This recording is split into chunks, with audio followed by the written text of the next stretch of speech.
for you to Moratsa. Yeah, don't worry, we're not live. Yeah, don't worry about it, Ed. No, We're not big live. deal. It's only the 83rd episode, right? I'm learning Ed slowly. thinks he's in Abovyan ordering a cab or something. Varkez. Yandex. Oh, jeez. Why Albovyan? Because I'm from Albania. That's where we're from. That's why. Well, wait, that's where you guys are from. Yeah, that's 2 out of 3. Okay. When you say Well, where, unless- I don't know where Hrush is from. well, I but thought the three of us were one, so it's like we could. All three of you are from Albovyan? No, two of us. Ed and Where I are you are. from? I'm from Gyumri. Oh, How about you, Hrush? Since we're on the topic, where you, I'm from Yerevan. I'm joking. you were born in Charamushka. I was born in Yerevan. I was born in Yerevan too. Where? Markaryan. I was born in Malatya. See, I was at. I applaud you both for knowing where you were which born hospital? exactly. Which room number were you? My at? friend owns the hospital that I was born in. Really? Yeah. Ah, that's how you remember. That's When it. she was sick. born, her friend didn't own that hospital. No, it she was a didn't. communist hospital. It was. My grandpa was the director, though. There you go. Okay, Mic drop. There you go. that's a wrap, guys. I'm assuming your mom got the VIP room with the VIP treatment when you were born. Then Yeah, but you want to hear a funny story? go ahead. So back then, you know how they didn't do ultrasounds, right? Yes. Okay, but for my mom, because she got the VIP treatment, she got the ultrasound. They told her I was twin boys, twins run in my family. So my dad, everyone, like, as you can imagine, like Armenians, my dad was like hyped up. He's like, yes, first pregnancy, twin boys right out the bat. Everything blue. Crib, stroller, clothing, G-Wagon. comes everything. Blue G-Wagon. Everything. They're like prepping for this big ass party. Could you imagine? Like, picture this, bro. Like, because for those of you that are listening that don't know the culture. the of it culture, all. the Armenian culture, when a man is or the wife is giving birth to a boy, it's like back in the day, it was like this extravagant celebration where it was like, oh my God, you know, and they would say in Armenian, they would say, I'm having the boy, you know? It's like bragging rights. And now picture this, an Armenian man living in Soviet Armenia, and he's expecting not one, but 2 boys. And then you come along. And then I came. The way he said it, it's Well, like And then you came along. Well, hey, listen. But listen, I feel like I'm more than 2 boys. Were you the firstborn or? I was the firstborn, yeah. No, that tells you enough. It tells you enough. Well, I ate could, them and I came out. Jeez. And do you have brothers or any? I have a brother. I have a Yeah. younger brother. So then your dad did eventually have a son. Yeah, and then he kept a 7-year ucht with him. A 7-year. Is that the hair? Really, the Yeah. hair for 7 years. that is Is pretty that, awesome. is that what that's called when you keep Yeah, you don't cut yeah. the hair? What Yeah. was the purpose behind that? I remember. Like that, they're pure and untouched. For 7 years. Jeez. So what does that mean? Because they shaved Ed's head like 2 weeks. Khojana. When he was 2 weeks old, they gave him a tattoo and shaved his head. Well, this guy, you know. I was gonna say we shaved that Zed, gave him a tattoo and circumcised him last week. Oh, wow. Sorry, we Besides welcome the to the WiseNuts. circumcision, everything else was true. Yeah, but You have tattoos? You don't have tattoos. I have never had a tattoo, and I will never get one. You have a Why piercing. not? What do you have No. against tattoos? This body was given to me by God, and I'm gonna return it the same way I received it. You don't want That's to the way I- bedazzle it a little bit? No, Well, I return it You the way think I your body has some type of special warranty? Gonna give it back with warranty. Then why do you drink? Why do you smoke? I smoke. I don't drink, honestly. So I saw you drinking earlier. water. Yeah, it doesn't matter what it is. she tried to. She's like, I tried to set you up. it's Didn't work. 6 years.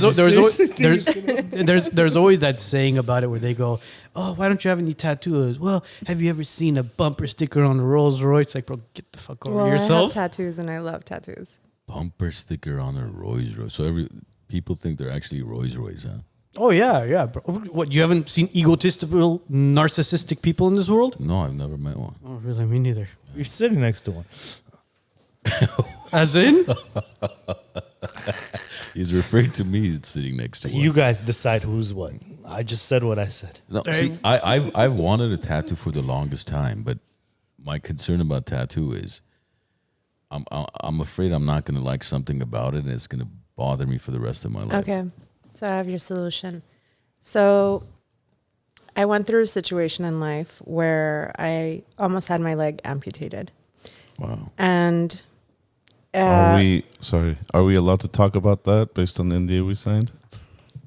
why are you putting me on blast like that? Well, I mean, He's our producer. He has to. He has to, He has to make sure we we're kosher. have to be sure. You know what I mean? So this is your voluntary. So I had septic shock from plastic surgery in 2017. So one of the things that basically saved my life was that they retracted the infection. It was a blood infection through my leg. So when you have an infection or septic shock is the number one killer above anything else in emergency rooms. Right. So infection goes down to your toes, like it tries to like escape. So they were going to amputate my right leg to save my life, which Right leg meaning from Holy from the shit. hip Yeah. or like the whole leg From the hip. From the hip. Mm-hmm. Wow. Oh shit. Yeah. And basically, they drilled holes in my leg to suck out the infection, do blood transfusions to shift my blood, so on and so forth. So I have like holes at the time, like it was like chunks of like right here. Pieces of your body basically. Missing. Yeah, missing. And like it was like drilled down to my toe. So they were like suctioning infection out. So when obviously I got out of the hospital, it was one of my biggest insecurities of life. It's like, I have this perfect body, and how can I have these like disgusting scars on my leg? And I let it sit. I went and like lasered it, did like a stem cell on it. I did PRP on it. Everything you can imagine that's like accessible to me, I did at the time. But still there was like a little tiny bit of scar left, and I shifted my mentality and I was like, I want to be reminded of not to be lost in the world. I want to be reminded of what I went through every single time I look at this leg, because the scar is basically gone. And I wanted to get a tattoo across it. And the tattoo I decided to get was basically, it's a poem about somebody that has experienced a near-death experience. And I can't hold a conversation about near-death experiences with anyone unless they've had it. You don't know what that is unless you've been through it and you've seen things. I'll sound like crazy to you, basically. So this person wrote a poem about it. And one of the lines in the poems that stood out to me was, from my darkness, the moon will rise, like light will rise. And that one line just always triggered me. And I remember I had a screenshot of it on my screensaver, and I would read this poem every single day. And then I'm like, you know what? I want to do a tattoo. But I went to Chewy Quintanar. I don't know if you guys know who he is. He's an amazing tattoo artist. And I told him, I was like, I don't have any tattoos. I really want this big piece on my leg just to remind me of everything that I went through, to humble myself too. And he's like, look, you're a young girl. You're beautiful. I don't suggest you do it in this color ink and that color ink. I'll do it for you in brown ink. So if you ever want to remove it, you can get it out in a couple of laser sessions. And there is ink that just dissolves over the years too. So, Wow. So wait Yeah, a that minute. This option. is ink that dissolves over the years, meaning I don't mine know. is not ink that dissolves over the years. There is ink that I see, dissolves. okay. I was So about to say. brown is easier to laser. Yellows and the yellows and the greens are really difficult to laser. Well, Green is the hardest. yeah, Yes, yeah. green is Black ink is what they normally use, isn't it? Green. depends. Some people get colored. And, I mean, Green you can ink? even get a Black rainbow is- colored on yeah, your Black is newer. Well, I no. mean, and black is newer. Wait. It used to be There- green only. There is no green ink. It's Yeah, black there is. ink It's that. green. Of course, it's green, bro. OG tattoo, it's green. Yeah, it's Like green. it translates to black on the skin. But wait. Well, no, 'Cause- see, it's a little different because you tattooed the pride flag. So they That's had to use different, though. multiple colors. but Yours is different. the OG colors were this like Look, military look, green. It's black ink when the sun hits it, and after time, yeah, it fades. That's why you go touch it up. No, it's greening. It's green. Haven't you seen those guys that come out of It's prison? not like they have the prison neon. tattoos. I thought I look when I see it in that little. Maybe it's dark green. Maybe it looks black. Again, maybe I'm wrong. I don't know. But my eyes saw black. I don't know. Because you got yours recently, like 7-8 years ago. No, How old is Eileen? 7. 7 Yes. almost. Yeah, that's why. Damn. But green was the default color. Really? It was like this military. I green. thought it was And it after was- years of the sun and pigmentation and all that stuff. It turned green. Interesting. Well, And you have to retouch tattoos too, like to keep the vibrance. yeah, and laser Of the treatment tone. doesn't catch the, like you guys mentioned, the reds, the yellows, any other colors. It always catches the darker colors when you get laser tattoo. So that's interesting. You basically you went from a possible amputee to having this tattoo on your leg, basically. So is the poem like written from top to bottom? Is that It's a very long poem. it's a very So long, it's a giant piece then.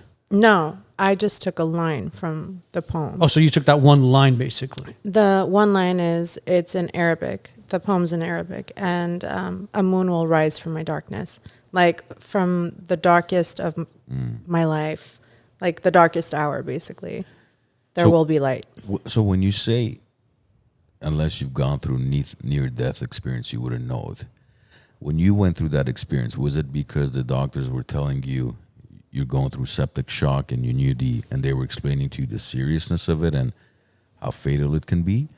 Or did they have to revive you and bring you back at Yeah. some point? So my brain stopped working for a couple of seconds. My left lung filled with water. I had to have 8 blood transfusions. I was declining.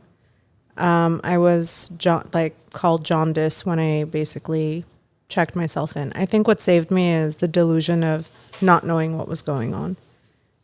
Nobody was telling me you're dying. Like, I just remember people crying over me.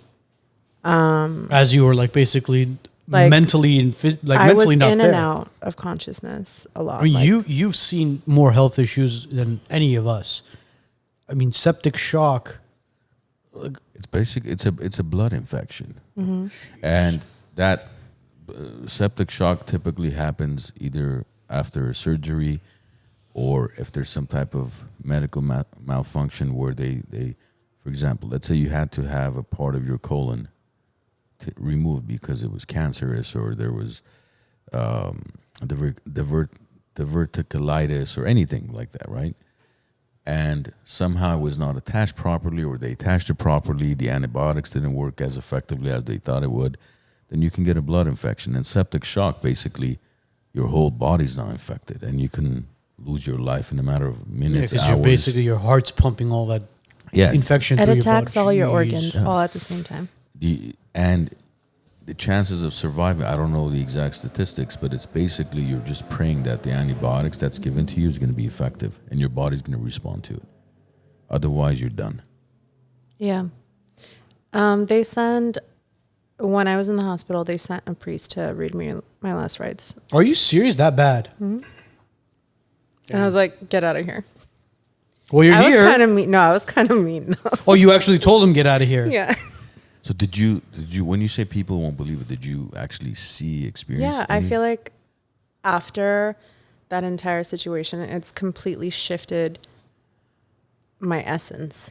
I don't know how to explain that. Like, I was one person before going into that, and I'm a completely different person today. But did you actually visually see anything Visually, from experienced, let's say, saw, talked, because people talk about foreseen things. Like, I don't even know how to explain it. Because Like, people always say like, oh, I don't you know, know, I had it's a like a- near-death experience. yeah. I saw God. I saw the light. I saw the golden. What is it called? What do they call it? The golden I don't know arches or whatever it That's is. The golden McDonald's. gates. That's McDonald's. I didn't see Oh yeah, the arches. Somebody's hungry. Golden Gate. I'm kind of down for McDonald's, so I can't fuck up a Big Mac right now. Hey, they increased the price. It's now, I think, $12. Bye. And a spleen. But did you experience anything like that? I didn't see golden arches, no. Light? Golden arches? No, I experienced talking to God. In what form? It was almost in complete darkness, and he was sitting in front of me. I could see his eyes, but I couldn't see anything else. And Jesus was next to me while I was speaking to him. But you could see Jesus. Yeah, fully. Fully. So is Jesus a man or a woman? He was a man. Is a man. Did he look like the pictures that are portrayed of him, or with the beard and that? You know, Honestly, carpenter. it looked like almost somebody you would never touch. I don't know how to explain it. Like a homeless person. Wow. That's trippy. That's a good explanation, honestly. See, I have experience with going into a situation where I've come out a different person because when I was younger, I dealt with a health issue and I was hospitalized for an extended period of time. Mine was not a near-death experience, so I never had the experience of, let's say, speaking to Christ or anything of that nature. But when you speak about how it completely changed your perspective on life, that experience I've had on myself as a late teenager. So for me, that understanding of what people go through, how, the difficult situations, plus when you're at a hospital for an extensive amount of time, you get to see a lot of different things too, right? A lot of different patients, families struggling, you see patients dying, in the hospital. So many different things that you get to experience which completely changes your perspective. And that's why till today, when people complain about certain things in life, I don't have the latest iPhone, I don't have this car, I wish I had this house. Have you ever been to Children's Hospital? I actually am a part of. So I understand what you're saying. So after I had that experience, I started volunteer. It's called the Big Sister Program at Children's Hospital. And I feel like that probably was one of the most crucial things I've ever done because it shifted and realigned me to a different future. Because seeing children go through treatment like that, and they're so optimistic, and half of them, like their parents choose not to tell them what's going on.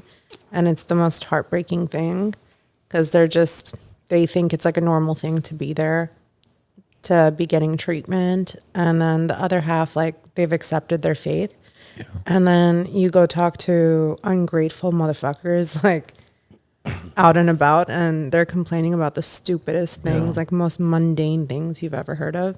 And it's like, I can't continue to have a conversation with you because I don't respect you anymore. Like I'm looking at this like 7-year-old going through something and they're speaking so highly about everything and this and that. Like you didn't get a raise, or I don't know, you didn't end up where you thought you were going to end up in life. Just work a little bit harder. It's nothing to like mope around about. And this is coming from somebody who's not a mother. Yeah. Because the three of us are fathers, and they could vouch for it as well. When your child is born, you become a completely different person as a man, because everything that your parents would say to you when you were growing up was, everything I do for you. Everything I'm doing for you. And at the time as a kid, you're kind of like, okay, yeah, it's repetitive. Sorry, you guys are doing it on purpose. Seriously, this is the second time, bro. Every Monday, fire truck has to drive by. I called them. Oh, you did. I know they're watching.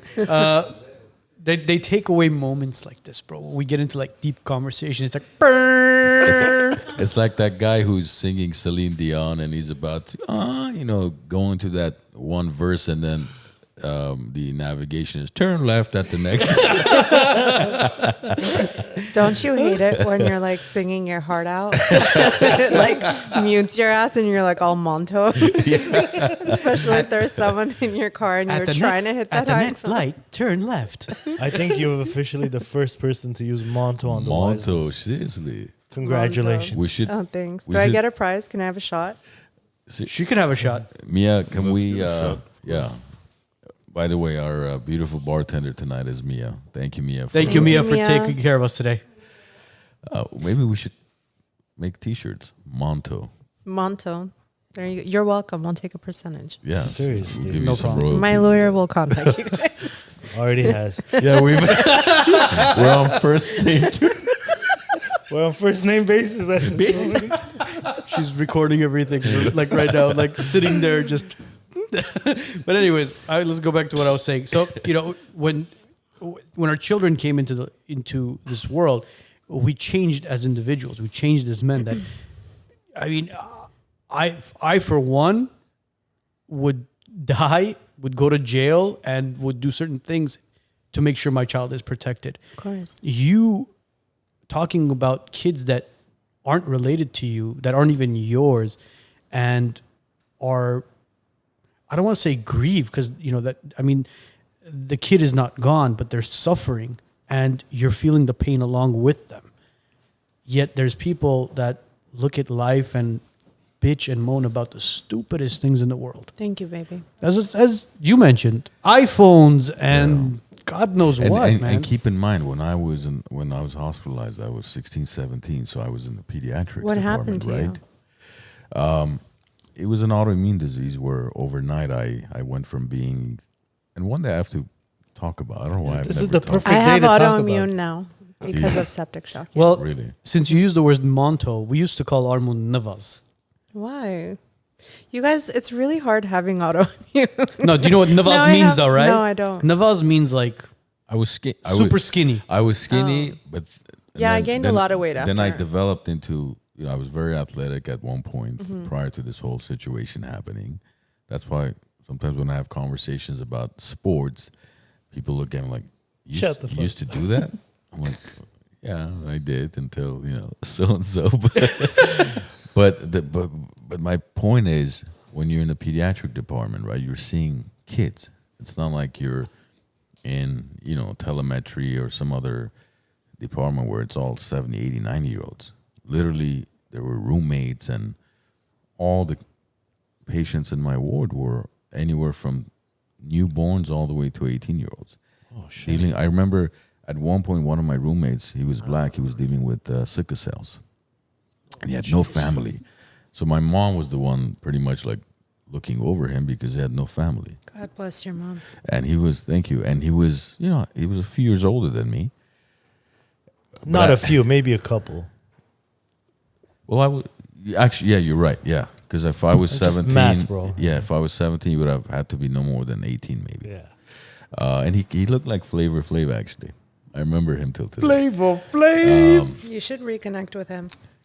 I went for a very long time. Every year I went back to, because the one hospital I stayed for an extended time was UCLA Pediatrics, Ronald Reagan. That's what it's called, the pediatric department.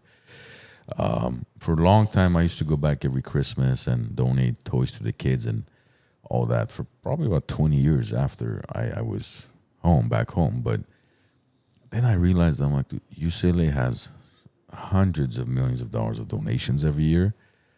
I could do this for actually other hospitals or other organizations that don't have that type of support. So that's how I shifted into working with some of the organizations that I've worked with over the years. But that's a whole different topic. But my point is, when you see these kids, I remember there was this one Hispanic kid who had no function of any of his muscles.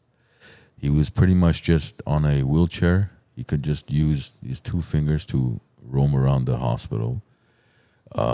Another kid had to have all these plastic braces on his legs.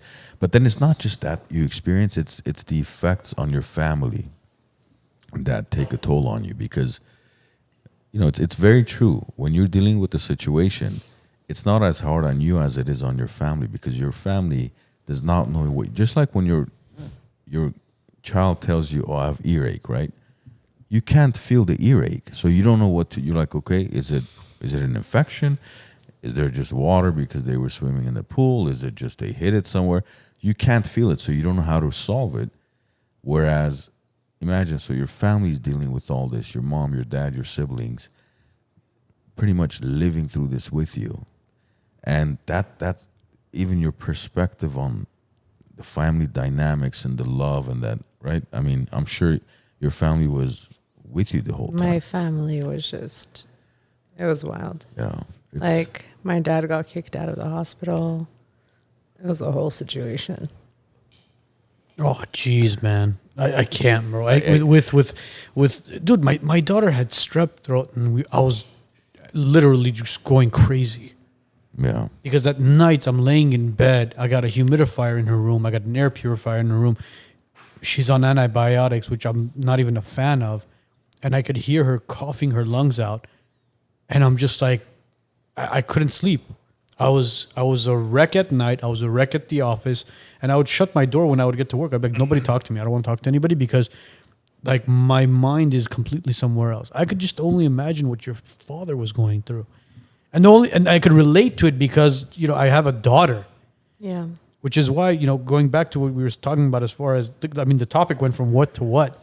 I know we got deep real quick. Yeah. So an Armenian man. You guys know we never introduced our guest today, right?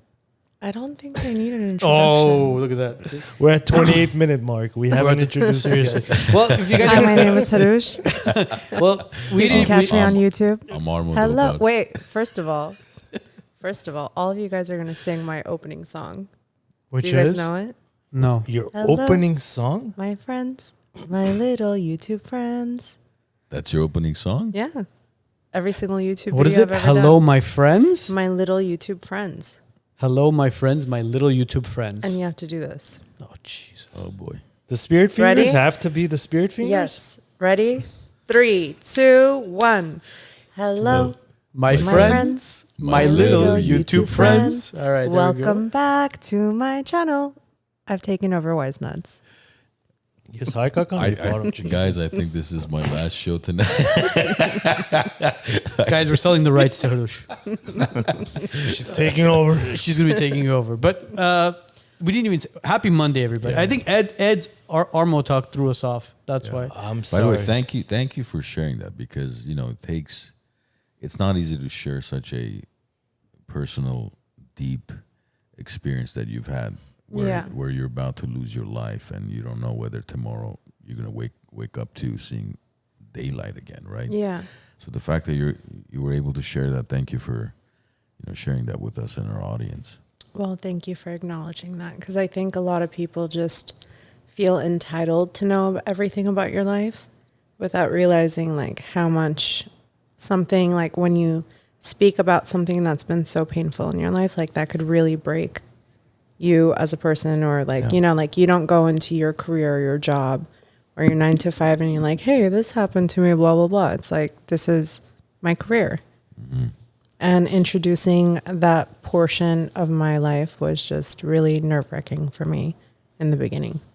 But I think, what separates, one of the main things that separates people in life as far as the difference of it because we all deal with different situations in life, and everybody always thinks what they're dealing with is the most difficult and the most painstaking, but which can be true, but it's how you allow things to affect you. You've allowed it to affect you positively. Mm-hmm. I've allowed it to affect me positively. But there's people out there who become bitter after they deal with a situation. And then it's kind of like, well, why me? Well, why not you? Yeah. The one area which I don't understand, and we've had this conversation with, pastors and different type of people on our show, is why a 2-year-old is battling cancer. Yeah. And I don't want to dive into that, but my point is the fact that you've allowed it to affect you positively, that's, I applaud you for that. And that's how it's supposed to be. Because that's when my mind shifted. Because initially I was thinking to myself, imagine you're a basketball star, swimmer, everything, you got everything going for you, and then boom, overnight you're in the hospital, right? As a young boy, about to go into adulthood, and then you're like, why me? But then, so that puts you into depression. But did you say why me Of when course, you went through it? Of course. Initially, I did, and I was going through depression because of it. But then when I shifted to why not me, there's a purpose. So maybe this is, I need to deal with this in order to be able to help so many other people in life. So when I shifted my mindset, that's when the depression went away. I was optimistic about. Is the healing process easier in that sense too? When you do come to the realization, why not me? Of course. Is it easier to Of heal? course, yeah. Because how am I better than another 17-year-old that's dealing with something possibly Worse even, worse, yeah. yeah. How am I better than them? I'm not. So once you embrace that and you take that into, okay, I'm going to use this as a positive experience in my life, and for the rest of my life, I'm going to try to help as many people as I can to deal with difficult situations in life. Then at that point, you take on, it's kind of like this responsibility you take on yourself where, okay, this was assigned to me by God. There's a purpose for what I'm dealing with. I'm going to use this to change other people's lives for as long as I'm on earth. And if you don't do it that way, I think you're going to go down, A dark spiral yeah, of depression. yeah. That's what you're going to go down. and there's no way out. There's no way. You're going to dig yourself into a hole that's going to be practically impossible to get out of. And a lot of people who do have certain health issues, if they're not guided in the right direction, they spiral into depression. Eventually that leads to drugs. Eventually that leads to other things that will affect them negatively. Mental health. Oh yeah, mental health Moreover. alone. I mean, that all ties in together. Because look, in order to get into drugs and become an addict, it's a mental health disorder in It its is. own.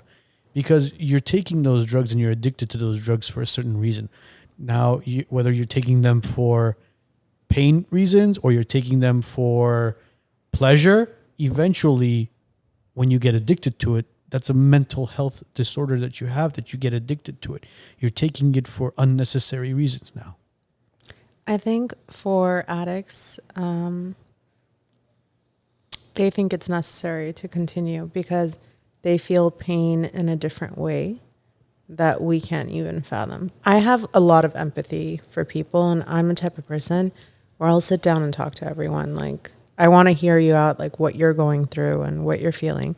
Because I feel like half the reason why people are in this kind of almost blacked out state mentally, and they're just zombie-like behavior, whether they're addicted, they're not, or they're supposed to be happy or sad, so on and so forth, is because no one's like really giving them the time of day to sit down and understand what they're going through. Sometimes all people need is honestly for you to like sit there and be like, I hear you. I feel your pain. I'm so sorry you're going through this. How can I help you? Instead of saying what you're doing is wrong. Yeah, which is why we encourage anybody to, if you're having issues and nobody's there to talk to you, go see a therapist. There's nothing wrong with sitting down and speaking to somebody. As somebody that's been to a lot of therapists, it's really easy, very, very easy to go down a dark path with the wrong therapist. The first therapist I went to was prescribing me antidepressants. And thank God I listened to my intuition and never took them. That's where you not saved a yourself. therapist, dude. That's a psychiatrist. Well, So basically, you psychiatrist, saved yeah. yourself. Because You the saved your therapist ass. is Yeah. not supposed to prescribe anything. And Yeah. that's, and we've talked about this multiple It was times. after septic shock when I went. Yeah. Because I thought I was like seeing things and you know what I mean? But it's like you've been under anesthetic. Instead of saying you just went through a traumatic life experience, you went through a lot of hallucinogen drugs, basically anesthetic, dilaudid. By the way, the hospital sets your ass up for failure with all that shit, like giving you all those drugs. No. And then setting you loose. Really? Like, it's like, That's what their is goal. happening to me? That's the goal right there. Don't say. Yeah, there's no. I know. See, a very simple thing, for example, because again, this is we've had fertility specialists on our show, right? I've seen so many younger people go through chemotherapy where the doctor never suggested, listen, you're going to go through chemotherapy, I suggest you freeze your sperm or your eggs, because after chemotherapy, it could very likely affect that. There's no counter medicine in Western medicine. It's like, we're going to pump you up with drugs, the dilaudid and everything else, the antibiotics especially. But are you giving me anything to counter that? Are you giving me any probiotics, prebiotics, for example, for the antibiotics, or any type of anything to counter the steroids that you're pumping into my body? No. We'll get to that when we get to it, because we want you to be a lifetime customer. We want you to come back for the rest of your life and deal with the side effects of that 2-3 week intensive treatment we gave you. Now for the rest of your life, you're a client of ours. That's the pharmaceutical industry, basically, in a nutshell. Honestly, the one industry I feel like everything I've been through in my life and where I am today, career-wise, when I look at big pharma, it disgusts me.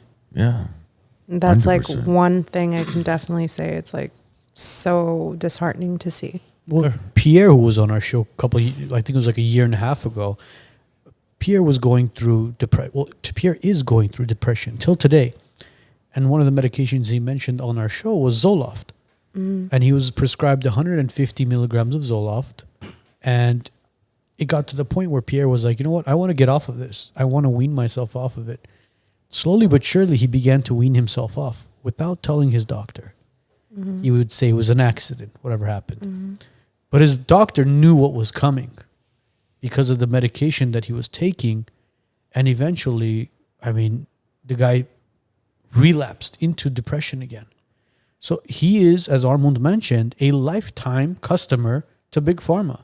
He's not. He's that's it. He's done. He's gonna be taking that for the rest of his life. Unfortunately, That's not true. That's not Unless somebody gets to him and they introduce him to natural alternatives. Yeah, which is possible. I hope so, because Listen, I'm going to sound really wild right now, but the person that saved everything for me was a witch doctor. Oh, Witch jeez. doctor. You're Yeah. you went from going through septic shock, seeing God, speaking to God And with then A Jesus witch Jesus. doctor is not a witch. Yeah, though. but it's that's no, like they're not a witch. What is a witch It's like a doctor? chanamchi. Like, am I saying it right? Sanakchi? Sanakchi. Yeah, That's sanakchi. different. Hanami.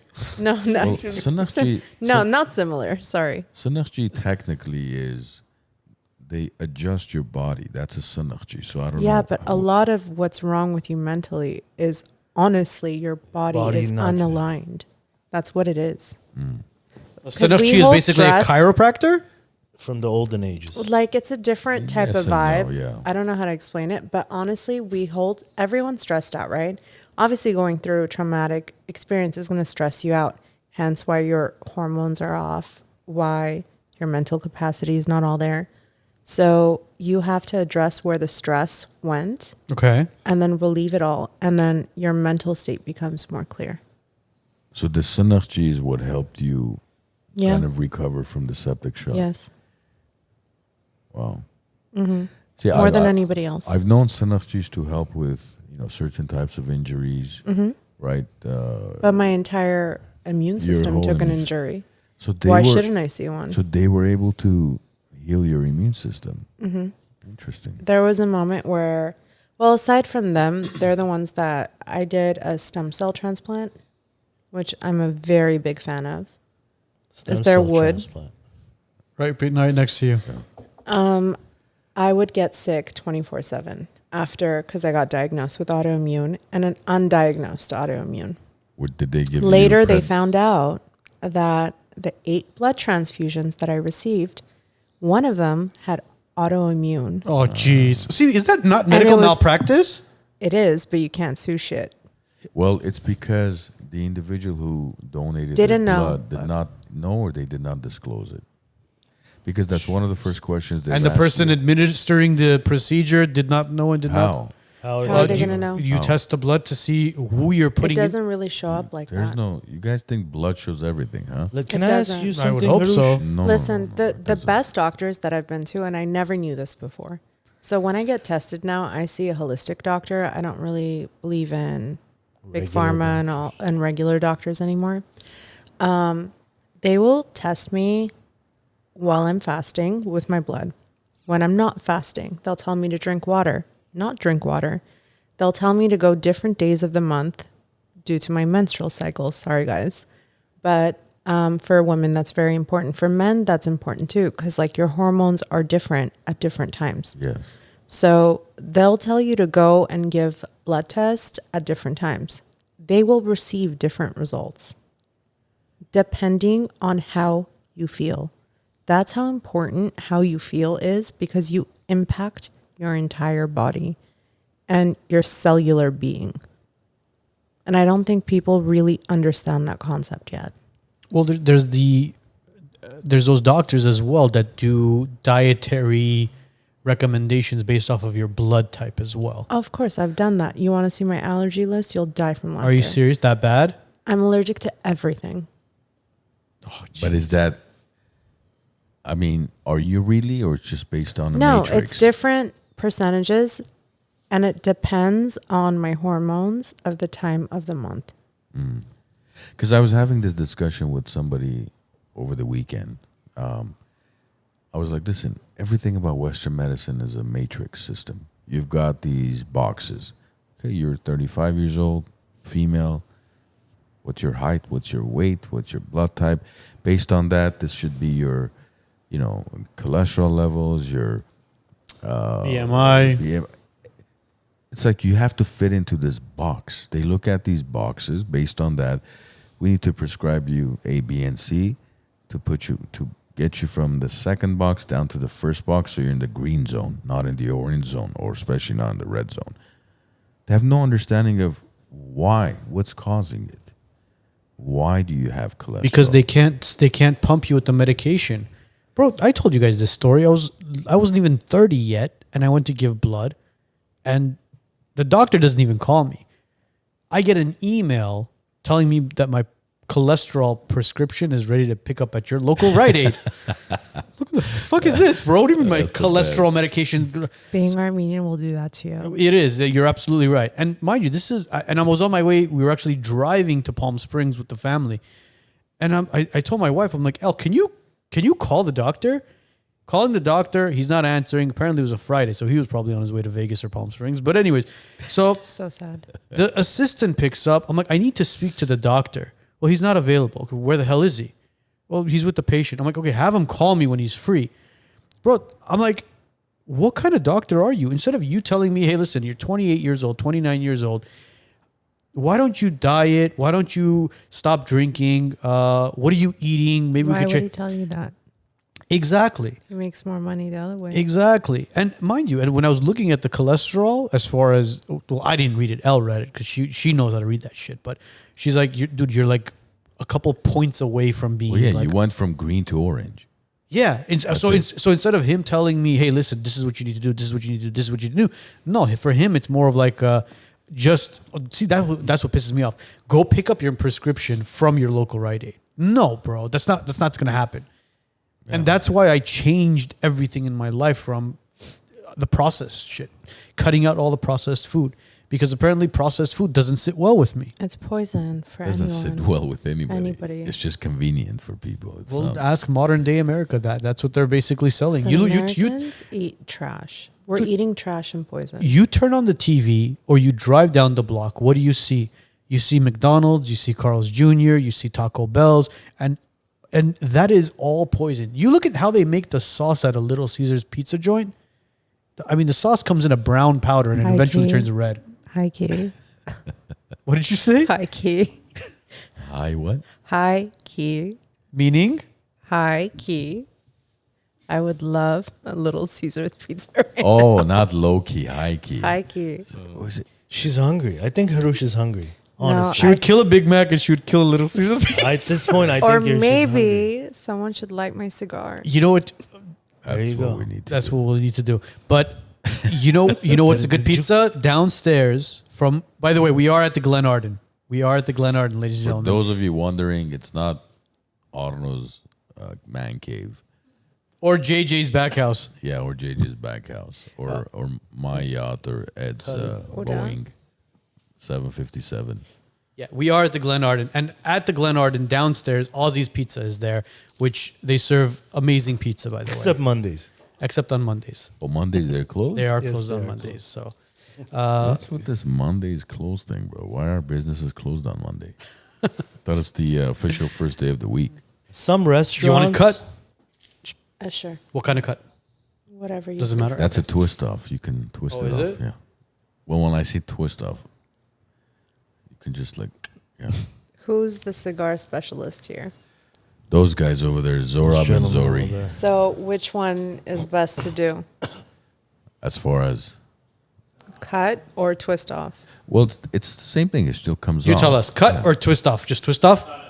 Cut it? Cut it. You see, there you go. Okay, there we You go. were wrong. I'm always wrong.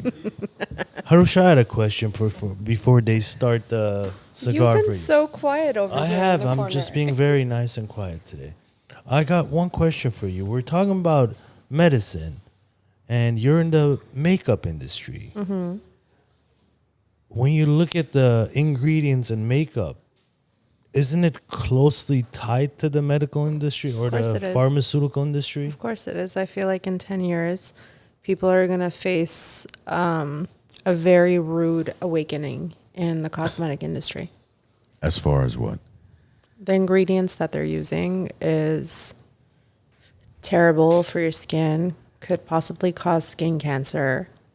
The way people are layering makeup, it's one chemical on top of another chemical. It's almost, remember, who was it that died from, why am I not The remembering skin her cancer name? one? No, it's not skin cancer. Was it Elizabeth? She got like bumps all over her face. Elizabeth They were putting Taylor? arsenic in back in the day, queens and kings, they were whitening their faces, right? Mm-hmm. Thank you. There was arsenic in the powder that they were using to whiten their faces. Yes. Okay. We're facing something very similar. If anybody that understands ingredients and biology, and a lot of people that are chemists have, for example, TikToks and Instagrams, I feel like people don't really listen to what happens when you mix certain ingredients together. Well, but don't you think part of that has to do with majority of the population is just following quote unquote influencers? And Listen, one thing I will say to you, there's a very big difference between a content creator and an influencer. what's the difference? The difference is an influencer will care about, for example, I love my followers. I have personal relationships with majority of my followers. Live and die for them. I will never steer them the wrong way. I have turned down so many brand deals because I don't believe in the product.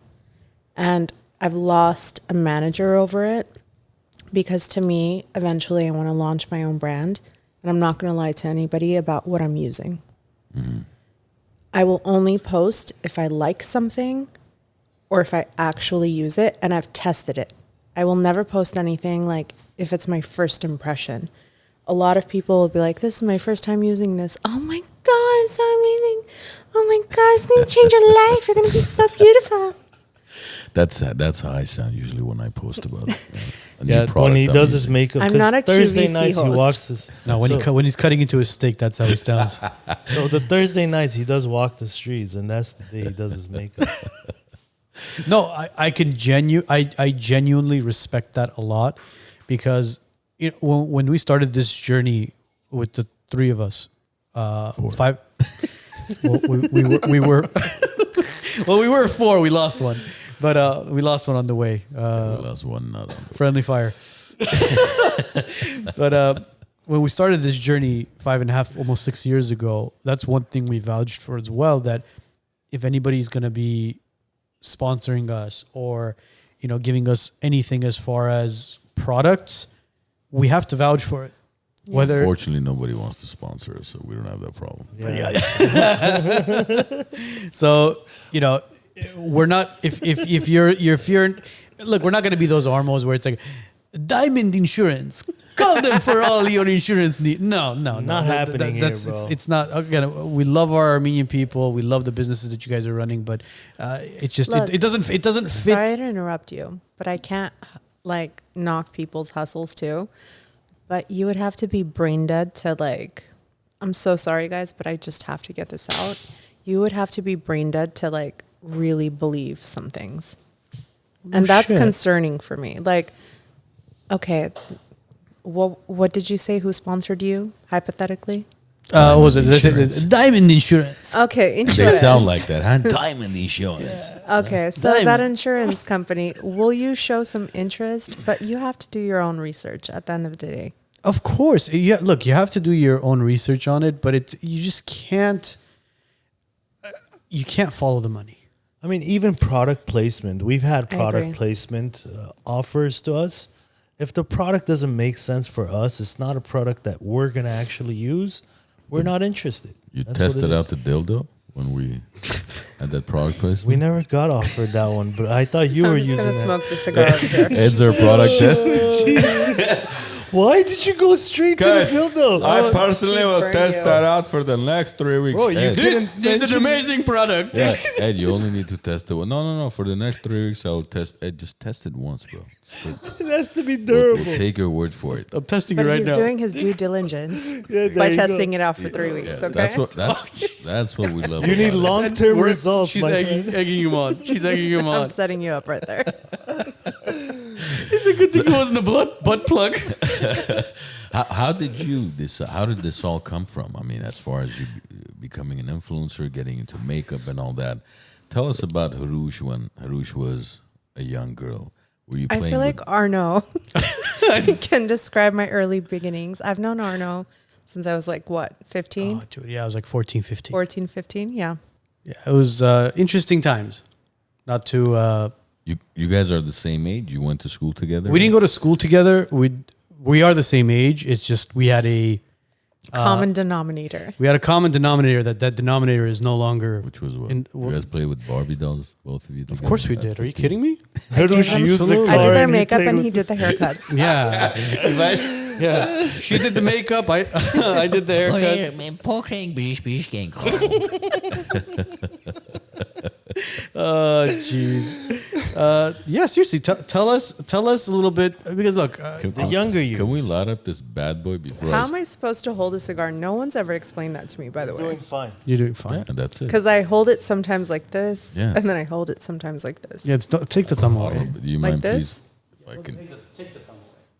Armand, the safety's off, so go ahead and use it. sometimes I smoke this way. Sometimes it'll be here. Sometimes it's this way. There's no right or wrong I don't way. know. I always get self-conscious. As long I'm as like, you don't burn your fingers or As long as you're good. the guy sitting throwing up next to gang you. signs while holding it. I don't know. She's doing West Side while she's smoking a cigar. But I remember you. I remember you doing a lot of makeup for fun, and I remember you doing makeup on a lot of the same friends that we had. I think I even remember you mentioning something about you doing makeup on like younger cousins and stuff as well. Yeah. Which at the time, I mean, look, Have you done any makeup on Arno by any chance growing up? He made me sign an NDA. Oh, that's true. you see that? Gee, you guys have way too many attorneys involved in this. Seriously, was it just me and you that don't have these attorneys, bro? I can't even afford an Yeah, me attorney. neither. I represent myself. That's it. I He just went go and pro say per? guilty. Proper. You're not there yet, then, babe. I'm not. I never said. I'm proper. You know what proper is? No, I don't. When you represent yourself. Yeah, I represent myself everywhere I go. Oh, a new That's it. term I just learned. Yeah. Yeah, we learned that about 4 weeks I ago. just go in and say I'm guilty. Take Is that why everything he's I using have. it? No barras over there. Actually, we should have Monto and Proper on our T-shirt. Proper, don't be Monto. don't be Monto. Go Yeah, proper. Go Proper. Because if you hire somebody and they screw you, you're gonna be Monto. But at least if you represent yourself, You're you're still your gonna own be Monto. Monto. You won't be as Monto. I feel like I just pitched you guys so many ideas. Yeah, we should have you as our PR rep. brand manager. Brand rep. So yeah, tell us ambassador. how Hrush came about as a little girl. As Tell us as like a about that. 14-year-old Hrush going up to, how did you get into makeup from that age? How did So- this happen? I professionally danced. And What do you mean, like an Armenian dancing place or well, yeah, I went to ballet? Hekatne Konshum. Shout out to them. I remember Armenian Hekatne fairy Konshum. tales. Yes, Yeah, I remember them. it's like an acting school, Yeah. like which I really strongly suggest all of you guys really putting your children into things like that because it builds a different level of confidence. And I did that, and then I got into American professional dancing. And I would compete nationwide. Our team was undefeated 6 years, meaning like United States wide, we were number one. And it just taught me a different type of level of confidence and, how do I say this? Like strictness within myself. It really made me, I would have to wake up like 5 a.m, go work out, go to school, go to high school. And then afterwards I would work out from like 3 p.m. to 9 p.m., just conditioning my body to be prepared for competition season. So with that, obviously comes the theatrics of performing.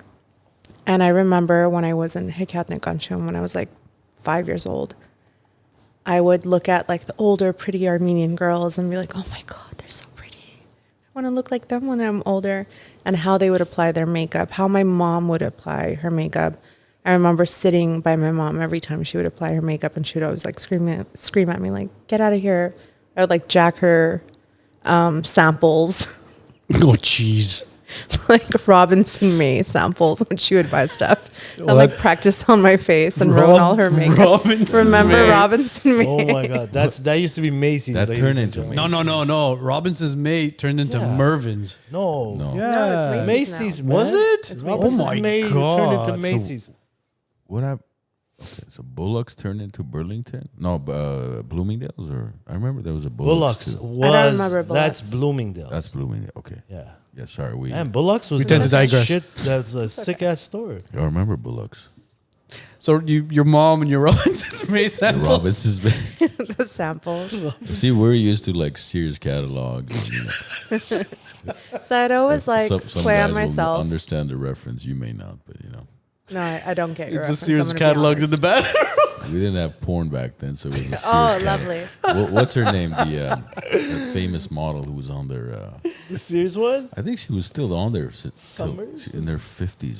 No, Something Summers. Are you talking about Suzanne No, Summers? don't ask Suzanne Summers. Suzanne Summers was Bro, from don't Three's ask me. Company, I bro. don't know. No, not Suzanne Yeah, yeah. Summers, What's bro. happening? I'll I tell don't you know. guys. Go continue, Hrush. I'm gonna look up her name. So basically, I was into beautifying myself per se with my little unibrow. I had a hefty ass unibrow, by the way. That's why I have these like pushy little brows. Cindy Crawford? Look at me now. Okay. But then I got into oil painting and I loved painting. It was kind of my upbringing was extremely strict. The only thing I was allowed to do was go to school, my dance practice, acting school, and that was it. And for a very, very long time. Some of my friends would like, When you say acting school, was this like the John Robert Powers of the world? no, it was Hekatnik Oh, Ganchum. just Hekatnik Yeah. Ganchum. Okay, so not American. No, it was an Okay. American. I had a little bit of both.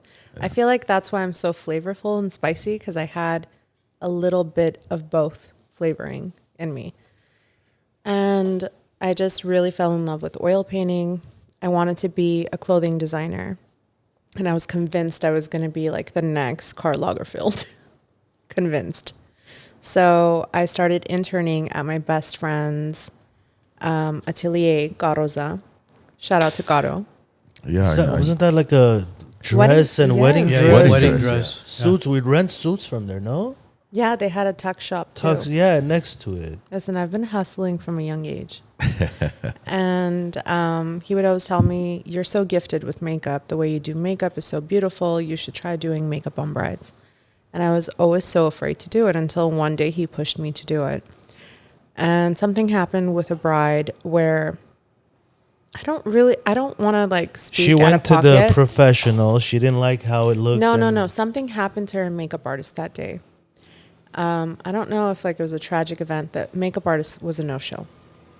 And I was literally pushed into a fitting room and was like, do the makeup.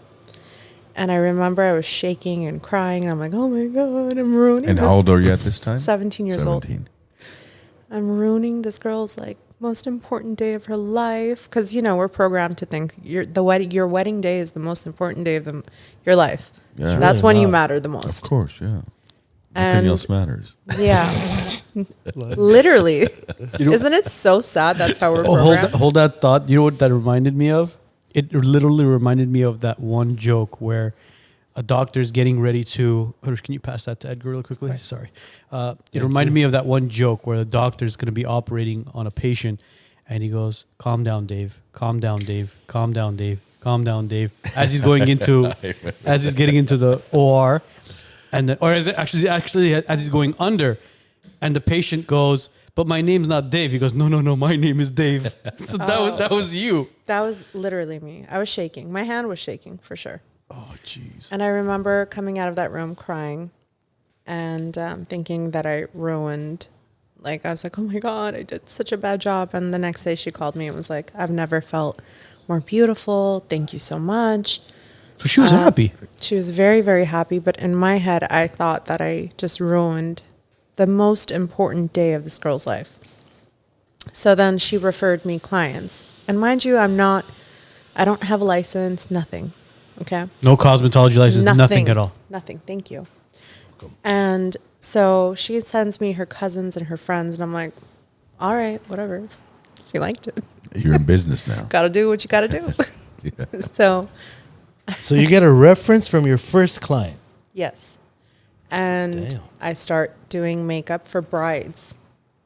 Like, I don't think people understand how nerve-wracking that was for me at the time. So I felt like I needed to be perfect at what I was doing, because it didn't start off as like a regular photo shoot or I don't know, like just a normal day, or I'm Sweet going out to do, 16s? yeah, sweet 16 or type of situation like that. It was like bridal makeup. Yeah. So I took it really, really hard on myself. And I'm a type of person where I like to perfect everything. So I was like, okay, I'm doing bridal makeup now. I'm taking myself very seriously at the age of 17. So I start researching. And at the time, listen, you guys are so lucky. The knowledge of the world is at your fingertips right now. Use it to your full advantage.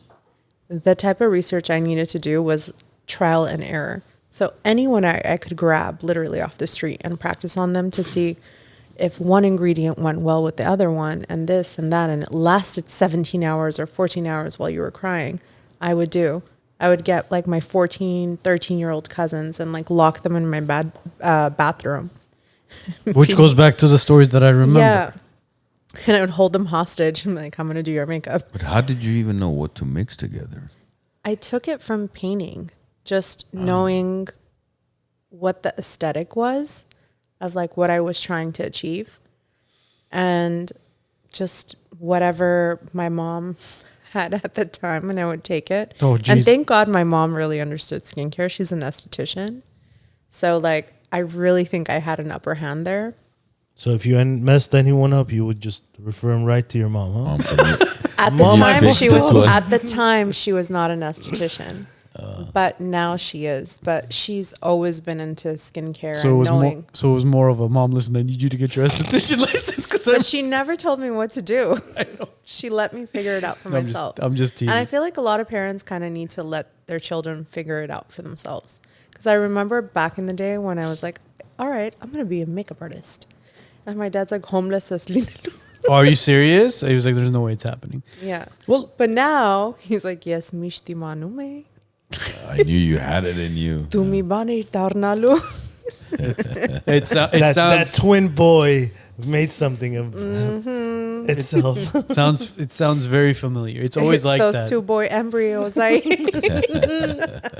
How old were you when you moved here from Yerevan?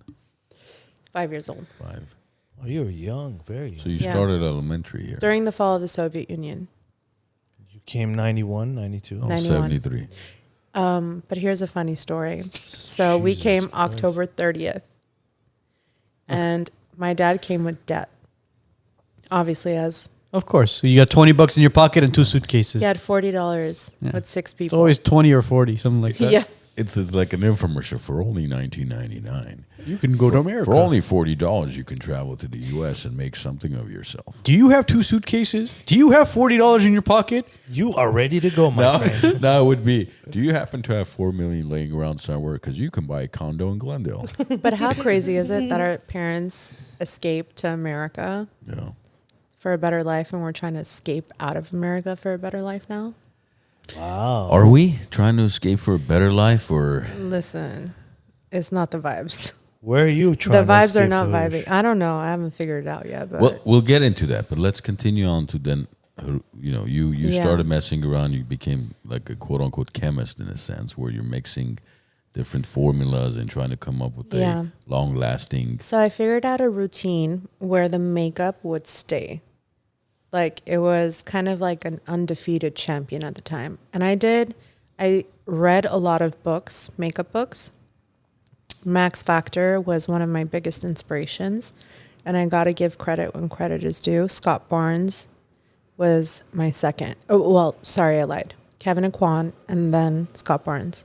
So I was introduced to a new method back in the day of contouring and highlighting without anybody knowing what it was. And I remember I would cry sometimes because when people would come in for their appointments and I would contour and highlight their underpainting, as it's called, their face, they would make me wipe it off and not let me finish my process because they were like, this looks crazy. Like, no, I don't trust it. But for those that trusted me, I love you guys so much because you guys let me experiment, and you guys are the reason why I am where I am today, because I like really mastered that craft. Because basically, just to clarify, that's where you apply like some gray or brown color where Yeah. where it It's looks those like dark It's an ashy brown Yeah. that you apply for the bones, and then the brightening color that you apply for the plumpness of the face. So like wherever light's gonna hit, you want to put the lighter color. Wherever the shadows sit, you want to put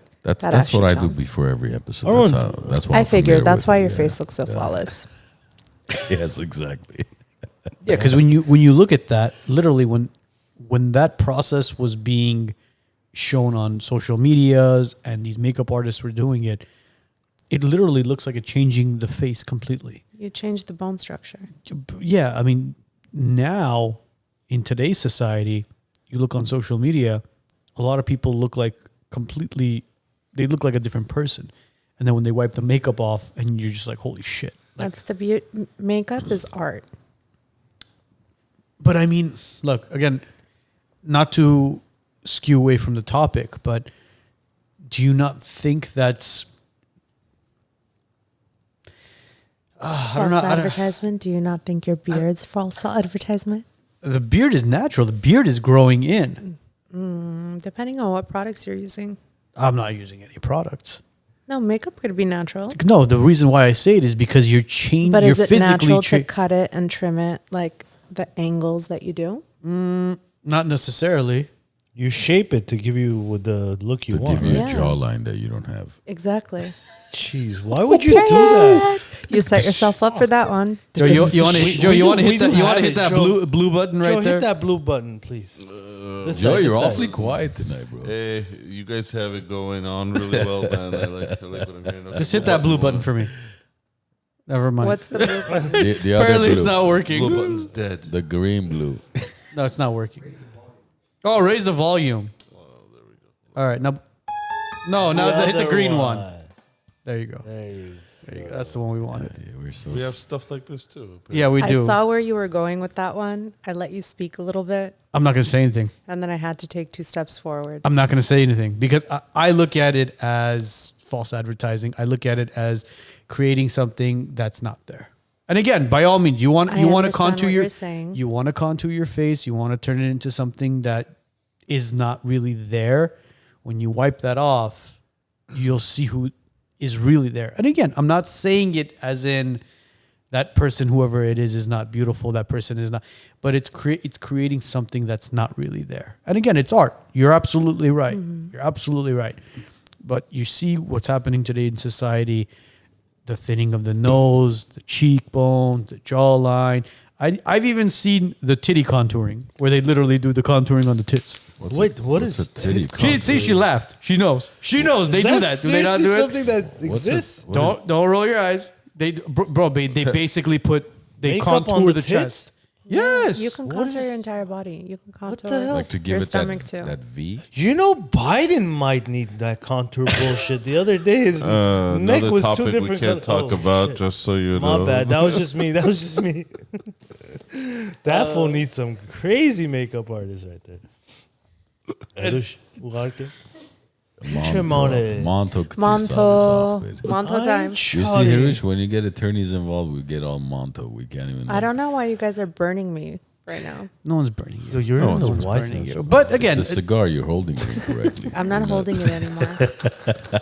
I asked you for direction and you clearly I gave you 3 different Gave me the wrong- holding stances. Chili 1, varis. 2. was I 3. holding it incorrectly? but did you enjoy you the did cigar? fine. at Yeah, I least? did it. It Okay. tasted Good. really The important thing is you enjoyed the I cigar. think- Yeah. But anyways, Do you need a drink? Is that where we're? No, You're I'm good. Yeah. I need a drink. Oh, Joe needs a drink. There you Your go. cup Ah. seems Drink. full. No, it's empty. It's a glass, by the way. Oh, he needs a drink, your Yes. producer. Yes, our producer needs a drink. Yeah, our producer's glass. I think Joe needs an IV right now.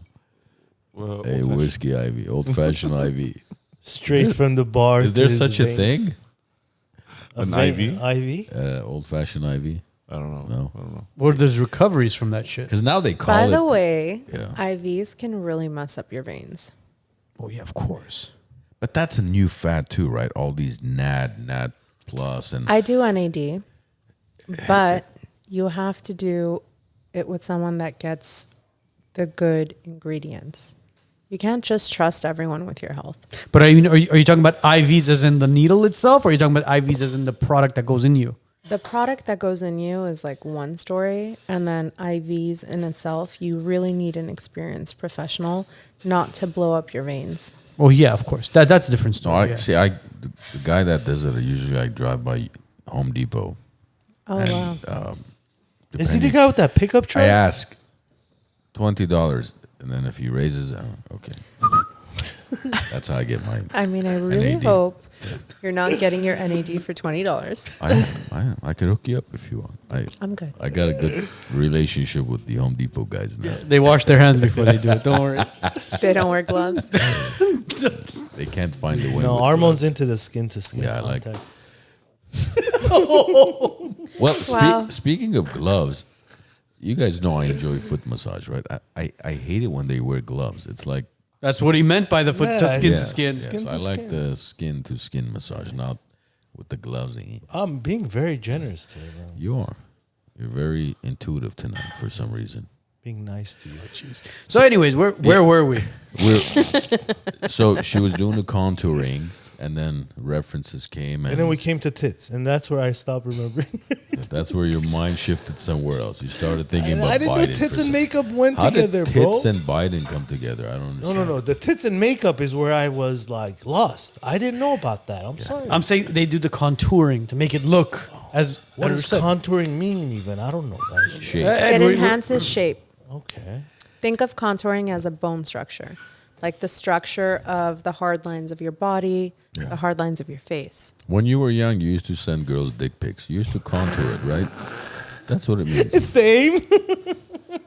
You guys are wild. This is like Hrush doesn't even know where she ended up. She's like, you I guys know, why are am I here, wild. Arno? Oh, jeez. But yeah. Anyways, where, I don't even know where to go from here, bro. Actually, Anyway, very so I started reserved. contouring. I started Don't push a button. contouring people's faces and underpainting, Yes. and that's what really catapulted my career. Except that button But- joke. I don't know, man. I hit something that wasn't meant. What happened do to the that. labels, bro? There was no label there. We'll label it. So when you say that kind of launched your career, and then you stuck to bridal makeup, or you went into just general? I was really the heavyweight champion of bridal makeup in the Armenian industry for about a decade. Wow. And it taught me so much to know about ingredients because it's like it's trial and error, right? You're getting to see it right in front of you over and over again. It's 6-7 brides a day And that I let me was ask you this: doing. what were you doing as far as advertisement? Because social media wasn't as big as Wasn't it was. around at the time. I think the only thing we had at the time was MySpace and Facebook. And word of mouth Facebook always was just worked new. best. Facebook was just kind of in the Yeah. works. It wasn't as It was word of mouth. yeah. There wasn't. There was Facebook was just. It wasn't even used for business. No, And Instagram was not around. no.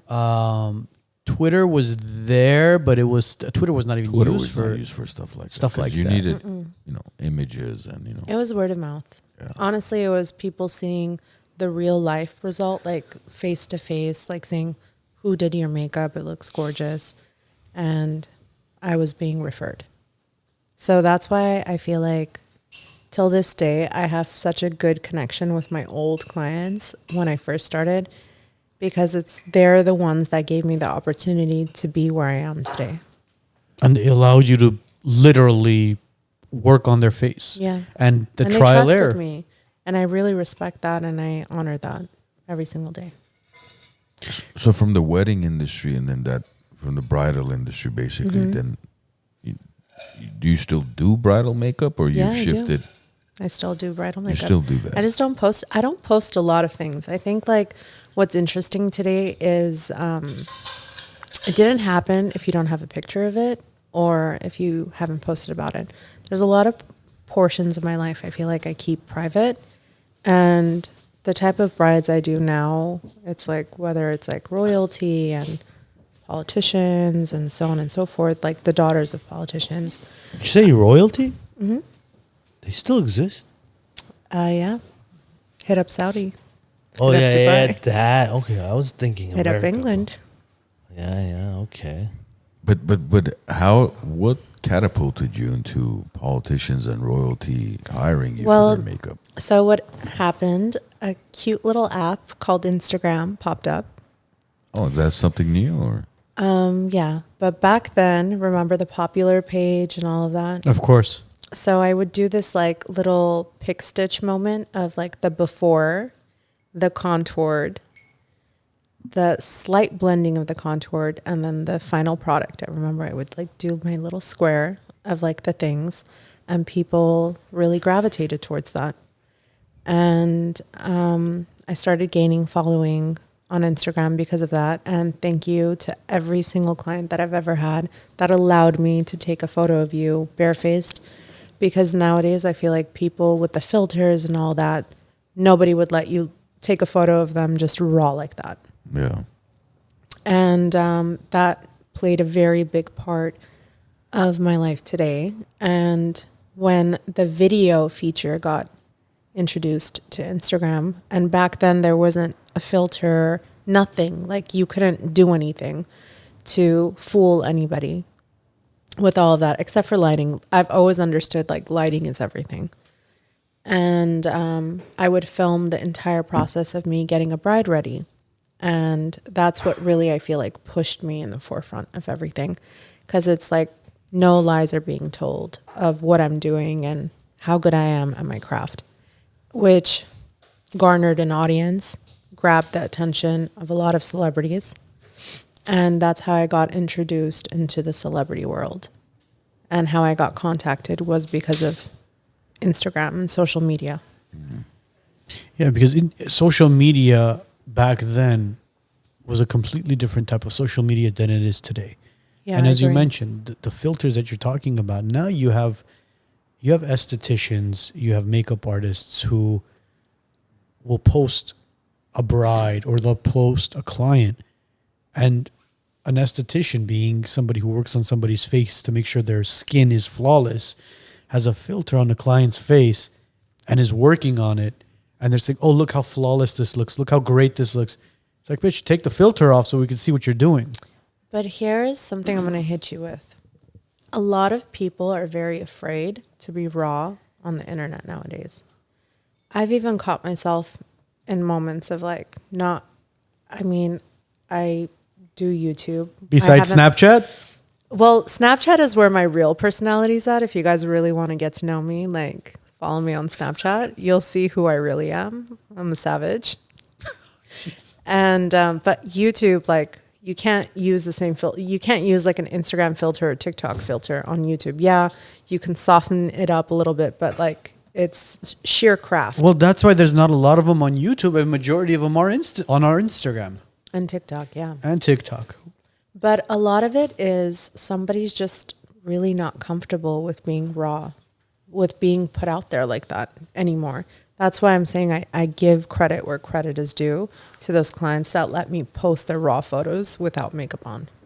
But do you think that's because of society today, or Yeah, do you of think? course. Well, that tells you a lot of what social media has done to people mentally. I definitely think social media has its upsides and it has a very dark side to it too. Well, of course, everything has an upside and a downside, but I think social media has done more harm to society than it's done good. Yeah, it's done good as far as creating businesses and opportunities and connecting to people that you possibly would not have connected to if you didn't have social But media. can I ask you a blunt question right now? Go ahead. Would you have WiseNuts today without social media? No, probably not. No, definitely not. Well, hence the reason why I tell you it does good things as far as connecting you to people that you haven't connected with in a while. And here I'll throw this at you. I tried reaching you on social media. I don't read my DMs You see? But where did we connect? in person. You see that? That's Yeah. that and what was the likelihood that you and I would have ran into each other after geez, I don't even know how many years, where it was literally you passing by and I'm there and We you're reconnected at a movie premiere. literally where it was like I wouldn't have ever thought that I would have seen you at that movie premiere. And quick exchange of information, and to me it was like, all right, you know what, just forget the social media. That I couldn't connect with her there, I connected her in person. And again, as I said, there's the good things about it and there's the bad things about it. That's why you need to be on Manek, Torno. All right? Or that. Absolutely. we know a lot of we know a lot of people on that. Yeah, we know. With A lot blue of check marks. big celebrities. Jesus Christ. Blue check marks, right? Blue The ones you buy? Are those the blues you're talking about? You want to take us there? Don't go Listen. there. Don't go there. Don't go there. I don't So, want to be shady. look, here's the issue that I think a lot of, especially, us conservatives kind of have with social media is that everything seems to be artificial. And it creates this impression where then people start before there was a saying called competing with the Joneses. Somebody bought a bigger house or drove a nicer car. That was where kind of competition began and ended. Now it's the restaurants they eat, the food they post, the watch they wear, the jeans they, everything is, and it's become so much where I think it's ruining people's lives at this point, where it's if you don't have A, B, C, and D, and E, and F, all these different things, then you're not living your best life. Which your best life, in my opinion, has absolutely nothing to do with that. Because when they interview, I work with the senior population. I work with people as old as 105, 107, as young as 75, 70. As young, I call it, because that's young compared to a 107-year-old.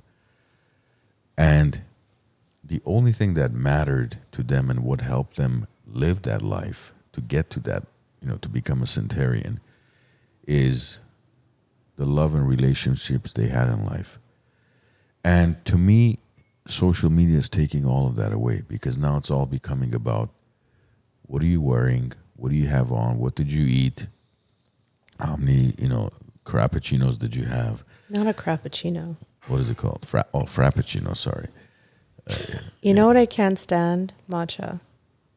The green That's stuff? that green stuff? I know the girls are going to come for me. Have you had the matcha green tea pancakes from BB's? I'm very much not invested in that. Really? All right.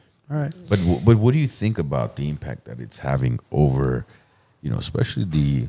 Well, can I read some stats really quickly before we ask Hrush that? So very quickly before I read this, let this sink in because I was sharing this with Vic as well off camera. And this sunk into me literally a couple of days ago where I read it and I was like, holy shit. All the way? All the way, Ed. Oh, wow. All the way. Okay. We are the last generation, Who's we? as in All four of Millennials? us. All Us. four of us. No, we're different generations. to know what life We are? was. Listen to this, guys. Generation X? Are you talking about No. Generation X? Listen to this. Listen to this very carefully. You guys are over analyzing shit. Stop. Fuck. Jeez. Jesus. We're the Christ. last generation, as in, you see what you guys do to this shit, bro? Listen to me what I'm saying. We are the last generation to know what life was like before social media. True. Now let that sink in. I feel. Yeah, Generation X. It's not. No. We're the Aren't we ones that saw. millennials? Millennials. Millennials? You and I are We're you and I millennials. are Millennials. Millennials. You three are millennials. I'm not millennials. Yes, you are. Millennials. You What and I year are were you born? millennials. 83. 83 is millennial, my friend.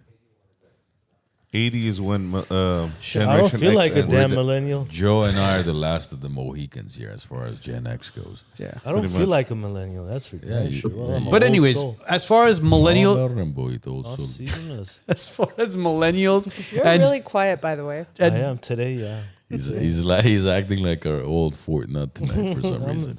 Yeah, I knew I was there. Look, there's topics that I get heated up on, but then there's topics I calm down.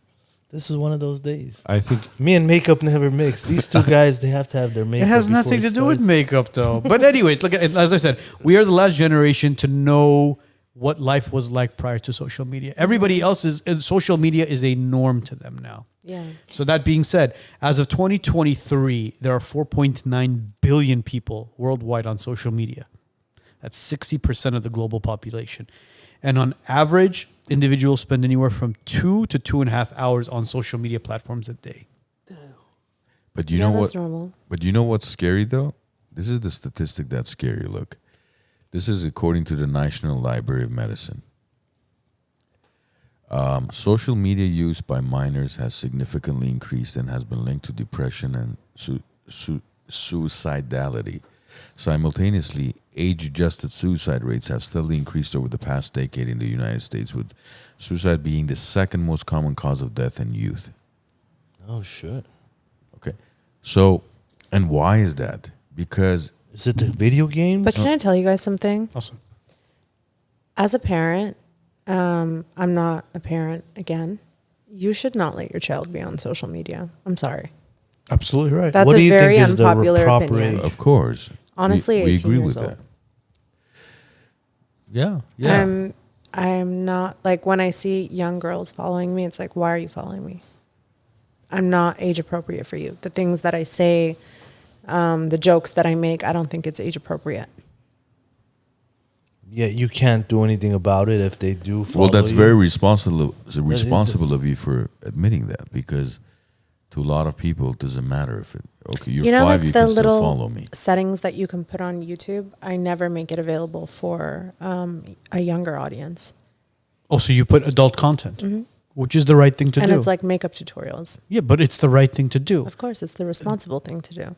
I know people on social media who have Instagrams for their children, meaning, That's inappropriate. I'm oh, sorry. dude, listen to this. This is that it's not, that's not even the beginning of it, but they have social media for their kid, and their kid is not even a teenager, and their child is doing makeup tutorials on themselves. Why is your kid putting makeup on a pure face? Look, I really think that there's two sides to it, because some people, when I talk to, they're like, I never saw it that way. Thank you so much for this information. And then there are some people that want to garner a following, right? They think like, oh my God, like my kid's so cute, make them do stupid shit. Well, they're then put living them on- vicariously through their child. Yes, of course. Hence a stage mom or a stage dad, whatever you want to call it. But at the same time, that's child abuse. I don't care what anybody says. That's child abuse. Because how do you know when your child is fully developed and looks back at that content? The internet is forever. You guys, I'm going to say that one more time. The internet is forever. That content is going to live on there How do you know that your kid's not going to grow up and be the president of the United States? And then you filmed all that stuff to weaken them. And that's going to live on the internet forever. Why would you do that? That's very smart. That's very man. true. Very true. Because our current politicians did not have social media when they were younger, and they still are facing so much Scrutiny. Scrutiny. Imagine the future politicians, or not just politicians, business owners. I mean, right? You're a business owner. You're running a company, and then all of a sudden they pull up this video of you at 20 or 18 or 15, and they hold it against you.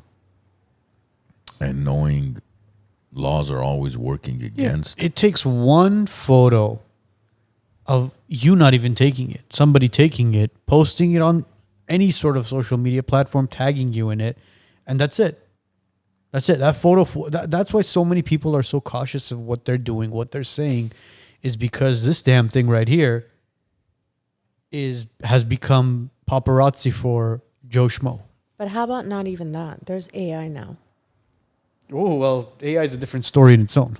AI is even scarier because you see so many videos. For example, there's so many short clips on YouTube and Instagram of Joe Rogan, for instance, right?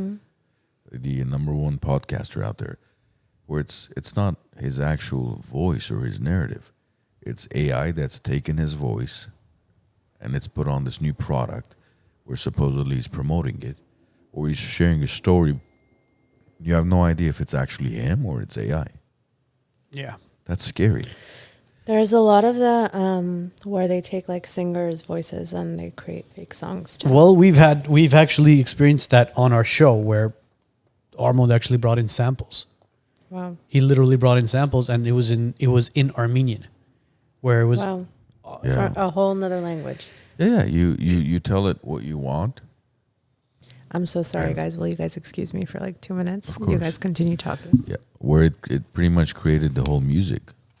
What was it called, Joe? Remember you? Yeah, it was some AI. It would create different types of music. You tell it what to exactly the genre, the specifics. So, how old were you, Ed, when you first started What? experimenting with makeup? Makeup, I'm still looking forward to it, honestly. I think at around 60, I might start. But at this age, no, I don't need it, bro. I have pure skin. I just don't need it. I don't break out. So I'll share this with you guys. Even going through those adolescent years, I didn't You break never out. had pimples? I had some on my back of my shoulders, but the face not Did really. you ever back go knee, through? yeah. Maybe you never went through puberty. You were I'm on working on hormone it. suppressants. I'm working on it. Oh, you're going. Working on it. Well, is it the, from what I heard, as far as back knee, like, see, Ed said it. He said, he's growing up as an adolescent and got into it, becoming a teenager. The back knee was more for going through puberty, testosterone, and all that stuff. Yes, So that's what I've heard. But again, I could be wrong. that's but true. Because it's the hormones. Even if you notice, that let's say somebody who's training, right? They're at the gym, and if they get on any type of testosterone, TRT, testosterone replacement, that even at a later age, in their late 20s or 30s, right away. they'll still have acne all over themselves again. Because why? They've enhanced their hormonal cycles by injecting themselves with whatever chemicals. Yeah. And that's what's causing the acne. That's your body's way of responding that there's a change happening, and we're So what you're saying is, when the acne comes in, let it come in, let it do its course, and let it leave. Is what you're. Well, trying to say. isn't acne even something where your body's kind of rejecting whatever it is that's there, as far as like dirt, oil, and it's kind of like building up, and then the only way it's being released is through the biggest organ in the body, which is the skin. skin. Yeah. Yeah, but see, that's tricky if you say your body's rejecting it, because obviously puberty is a natural process you go through, unless you happen to be the child of a mental case who thinks you should have hormone therapy, then that's something different. But Unfortunately, today, now more than ever, there is those parents that don't mind putting their kids through this whole hormone treatment, and I'm glad we grew up in the era we did, guys, because we didn't have. First, it didn't exist, and if it existed, our parents weren't aware of it. You know. Well, I mean, Generation X. Going back to what you were saying about Generation X and even the millennials, the last generation, we were the final ones to see life without the crazy internet. And You speak of internet. My first computer experience was in middle school. I didn't even know what computers were in elementary school. What computer? What did you have when you were Bro, growing that up in computer Armenia? that I'm was- talking about in middle school was literally green letters. That's all we had. I had a Commodore 64. That's It was the first DOS piece. system. Yeah. You hold on, wait. The computer system. We had those small ones, those small Apple no, or Mac. those- No, No, It was no, much no, bigger. no. No, well, The- hold the on, wait. first Let me ones let me you- finish. Let me oh, finish. okay. But we had those small Apple computers, which had like Ed was saying the green text or whatever it was. But at the same time, Apple was releasing those big Macs with the color in the back, where it was like different types of. No, that was never Apple. And then there was the PCs. There was the IBMs. There was He's talking about the G1s and G2s. Oh, you're talking about G3s. all the yeah, those were there. Because look, Yeah. Macintosh, which was what it was called back then, before it became Apple, Macintosh was the future of computers, which they were trying to completely change and take over the computer and technology industry. Which, Well, a lot of people argue that they stole all the technology from IBM, and the mouse idea, for example, for one of them. But I mean, this is all hearsay, right? So, yeah.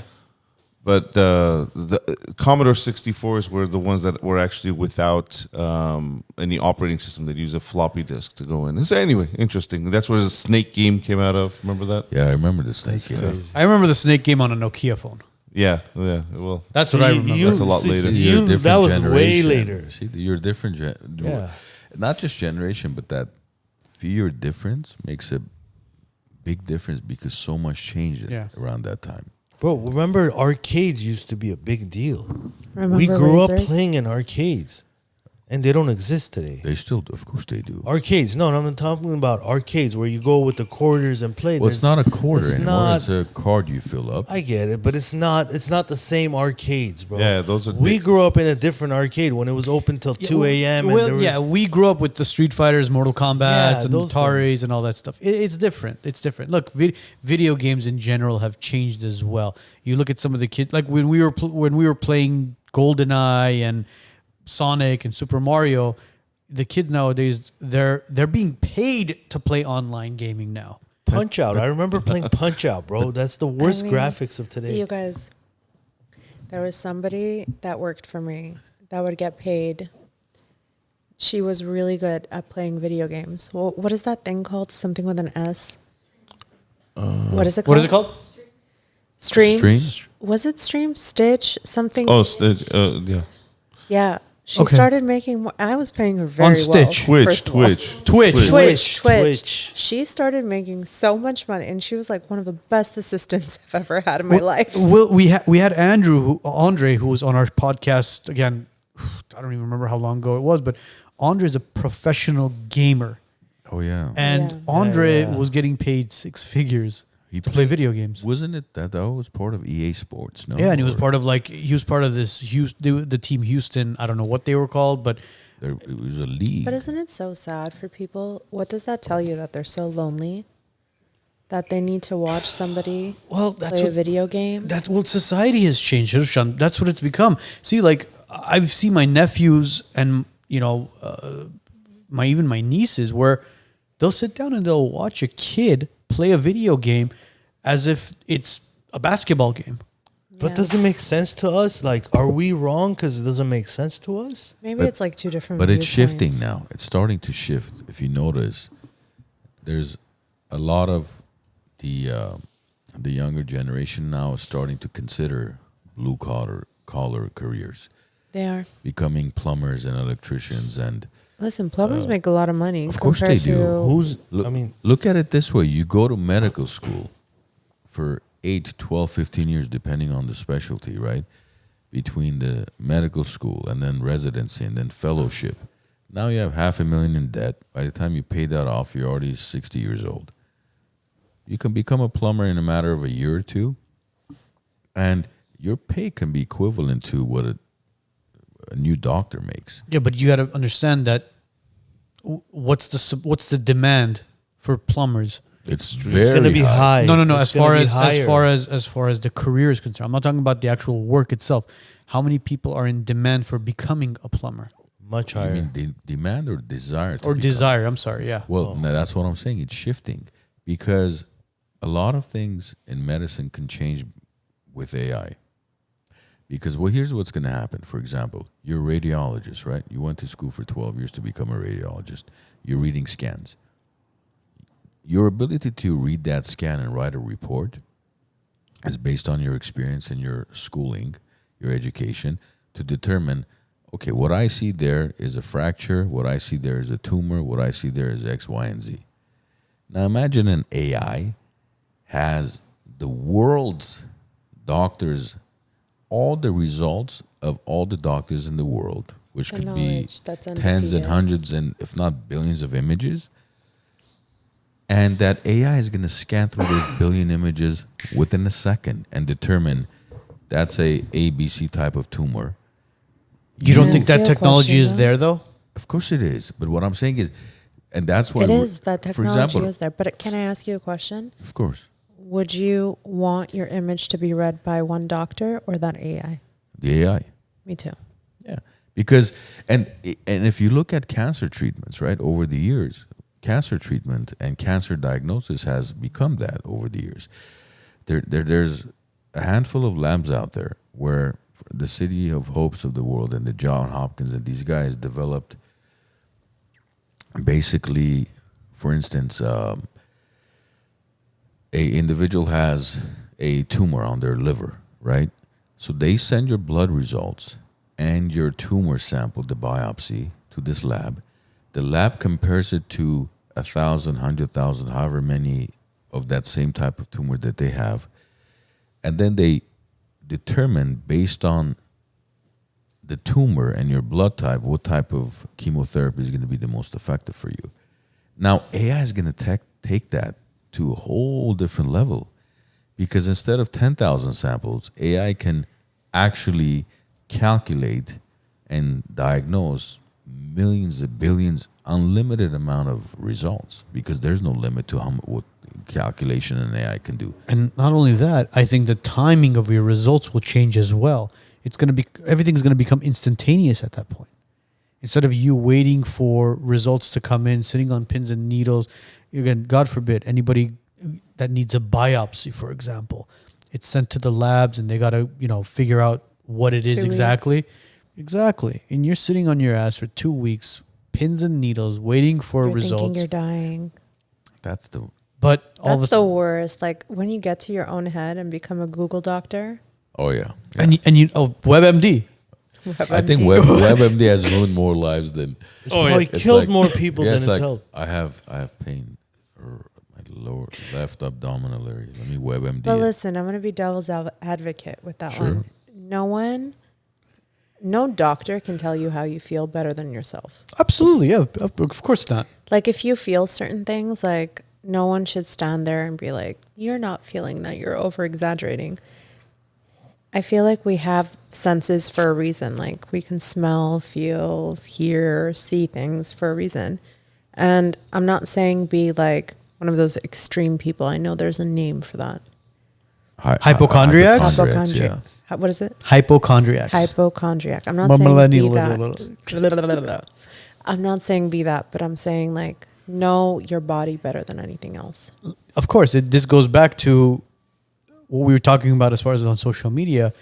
The ones that go to a hospital and snap a photo of themselves and say, "It's okay, just pray for me," bro. If you're able to snap a photo, put it on social media. There's actual like selfie, like those like selfie Frames. pop-ups that Please were don't tell popping me. up? The frames. There was a hospital situation. There's a like frame that too. like that. Yeah. Gee, I got it. Not like a selfie frame. Like, those pop-ups where you would go, it was neon lights. In the background, there's angel wings in the background. And then there's a hospital. There's a hospital, yeah. You see, that's what it is. We got- And we but gotta there's start utilizing that. oh, Hey, talos absolutely. matna mein. Yeah. But see, there's You don't people want that to take bring that energy into your life, number one. Like, I don't Haru- think people really Harush, understand.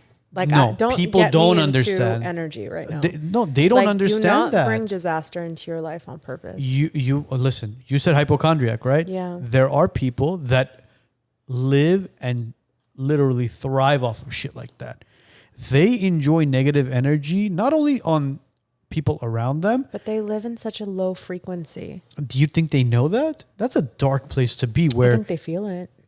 I think they feel gratitude and they feel this overwhelming euphoria when they see bad shit happen to other people. Yeah, but that's the dimension that they live in. And I know somebody, for example, one thing that they always say, like, I feel like Armenians, I'm so sorry to call out my own race, but not race, but Culture.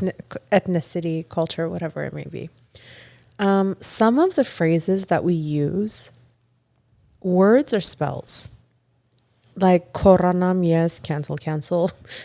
Koranam yes means I go blind for Yeah. you, for you. Like, Mernem mernem, boy, yeah, I die on for your height. yeah, like Savatana. what are these things that we're saying to each other? You're cursing yourself. Nobody else needs to put a notch on you. Well- Like nobody needs to shush you, whatever, put an evil eye on you because you're doing it to yourself, technically. That's the energy you're inviting into your life. So it's wild to me, some of the people that I'm related to, when they're like, Meka chkaveres bahe, da da da. Or the Corona- tuchtugir. Yeah, tuchtugir nare, da da da. Which, yes, are people mental enough to sit there and like be like, I'm doing something, like grabbing your hair and like weaving it together, putting it in a pouch and thinking they're doing something? Sure, maybe. Nothing can affect you unless you invite it to. If you say or you do not believe in something, nothing can harm you. Are you? So then you're not superstitious at all. To a certain extent, sure. Isn't everyone? But at the same time, it's if you allow it to harm you, it's going to. Yeah, I agree. It's 'Cause I law of remember- attraction. I remember Yeah. one of the biggest superstitions in our culture was if a cat walks I love across cats. you when you're driving, Black especially if it's a cat. black cat. I love black cats too. And I remember when I was younger, I used to drive on. One of my friends lived on Justin when we were kids, and well, when you drove on Justin, and the theory was if a cat walks across you when you're driving, you gotta spit 3 times or throw a coin out. So if you drove on Justin to go to my friend's house, You'd be out $50. no, you either Sounds like convenient. you either had to get change for $100, or what I would do is I would just write a blank check. I would put it out and be like, "You guys cash your own coins. I'm just gonna drive through. I don't care how many cats walk by me." That's how bad it was on Justin back in Justin Really, between Glen Oaks and I mean, San where I Fernando. am now, we have a lot of cats and stray cats. I'm allergic to cats indoors. Outdoors, I'm fine. Let them be. And it's great to have cats in the area because you don't have that mouse problem. rodent bro. problem, yeah. But what if you rodents. programmed your brain to believe every time a black cat passed you, they took away your negative energy? Then that's how you would feel. That's how Exactly. you would respond. It's whatever you of tell course. yourself. Look, I'm a complete believer of. That's why I said in life, it's not what happens to you; it's how you allow it to affect you. That determines whether you're going to be successful. And success doesn't mean only financially; it's a matter of your relationships and everything else in life. Because, some people go through, let's say, a breakup, and then for the rest of their life, well, I'm never going to be in a relationship. I'm cursed. I'm this. I'm like, fuck, bro. You guys went to But that's McDonald's depression twice. mentality. Relax. Say that again? It's that depression mentality. It's a negative mentality. Listen, if you, it's again, I'm a big advocate and I really believe in the law of attraction. How many times has there been where you talk about, oh God, I hope I don't get a nail in my car. I hope I don't get a nail in my tire. And all of a sudden, boom, like a week later, you have like a nail in your tire. Anything you attract, and it sounds cliche and it sounds crazy, but from work to a simple nail in your tire, you're attracting that shit to you. That's how The Secret made so much money. It was all about laws of attraction. Well, The Secret was a little bit different. The it Secret was had all about laws of attraction. no, I know, but it had like these. Again, I read The Secret. There was a couple of over exaggerated stories where the guy was in a coma and he's like, "I'm going to walk out of this hospital by Christmas." Again, You gotta sell the book. Look, somehow. Again, I hope the guy did. No, you say They always that. have to like sprinkle. Look, you say that, but I had that experience myself when I was in the hospital. Yeah, but again, No, but you can't argue with somebody that hasn't been where you have been, Of course, and it's or explain it. yeah, because I remember when I was at that state of mind where I was thinking, why me? And my parents did everything, any type of special you can think of. Any priest, anything you can think of, I've been through it. I could tell you about so many different types of Eastern medicine things we tried back then. But my point is, one of the things that I remember was my friends wanted to come visit me. It was my birthday. And I told my mom, I said, listen, I'm not in the mood to see anybody. But then right before that, there was this priest who had come over from Australia, happened to be here. And then somehow my parents got him to come to me at the hospital and pray for me. And he said, look, on your birthday, something's going to change. To me, I obviously gave it no thought. I didn't care. But then when my friends came over for my birthday and I was like not really in the mood to deal with, blowing candles and all that stuff, the following day was my mindset completely changed to why not me? Now you could say, okay, it was a coincidence. It was whatever it was.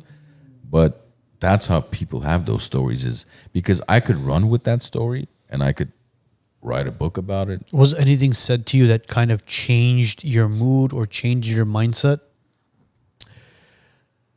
Can I get another shot before he continues? Yeah, Please, yeah, babe? of course. Mia John. Let's get into Mia John. We're getting real deep. What did you think when you were coming on the WiseNuts? How did you think this was going to go? Well, the first thing I did was contact my lawyer. What's this whole lawyer thing? I had to deal with. Listen, I work in an industry where that's like, if you don't have all of that, you're kind of cutting yourself short. I'm in a different type of, I don't know, it's like normal practice for us. Just because you never know who's out to get you, like who's going to edit your words incorrectly. Yeah. There's all of that too. Like I could say, can I have a shot? And then you can edit, your producer can edit and be like, I'm going to shoot you.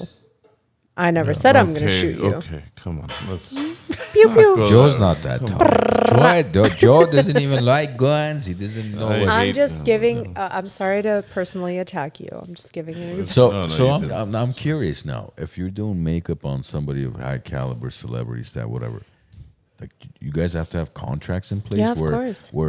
my makeup, if you don't like it, you take photos. You can't come back and say, oh, you ruined my image and all that. So you guys have to have all these things in place, or?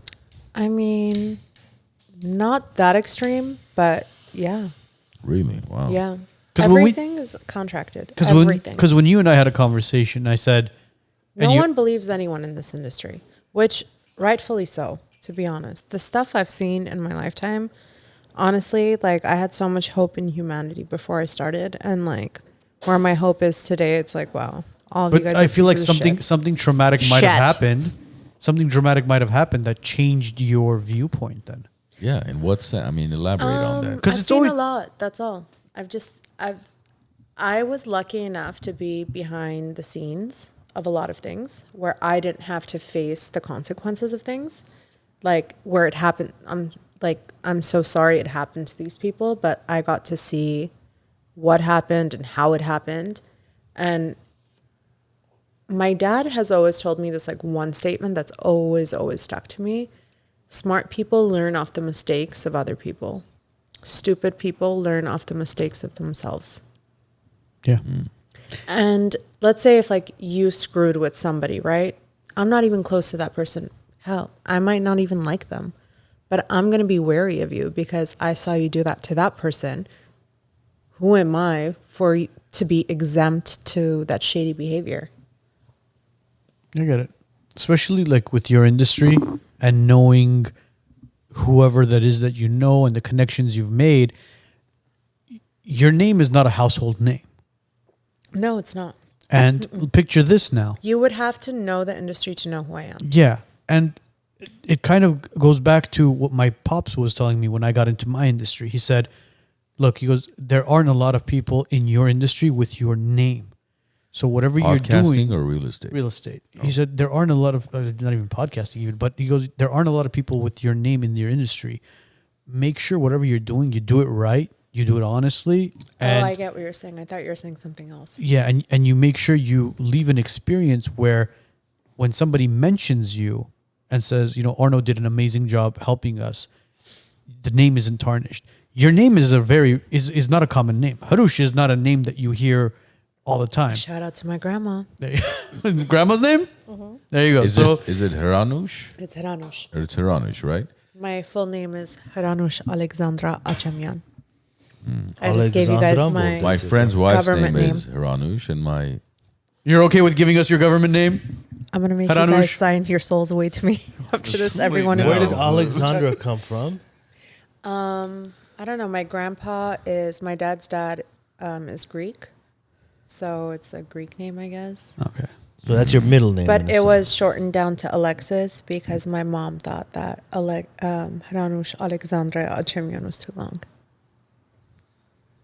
Which 'Cause I even kind of for- agree with. even for your age, Hranush was not. Oh, Hranush used to be listen, a very I got common name. clowned. Yeah. Clowned for my name. I remember I used to like hate my name, and I would go around and be like, "Call me Cindy." I don't know where I got Cindy from. Cindy Crawford. I maybe? don't know where I got the name Cindy from, and I was like, "My name is Cindy." It's like an American. It's like the American names where they go, "Oh, my name is Richard, but call me Dick." It's like my name is William, but call me Bill. But it's the truth. Listen, I'm Robert, just gonna Bob. lay it out. So in your industry, like Hollywood No one- and all that, what do they call Absolutely, you? no one Harush. is named Hrush. Hrush. They were able. I to made pronounce everyone make sure that they understand how to pronounce Hrush. it? Hrush. Well, good for That's you. not even easy to say. People used to call me H Rush, and I was like, H Rush. Hrush.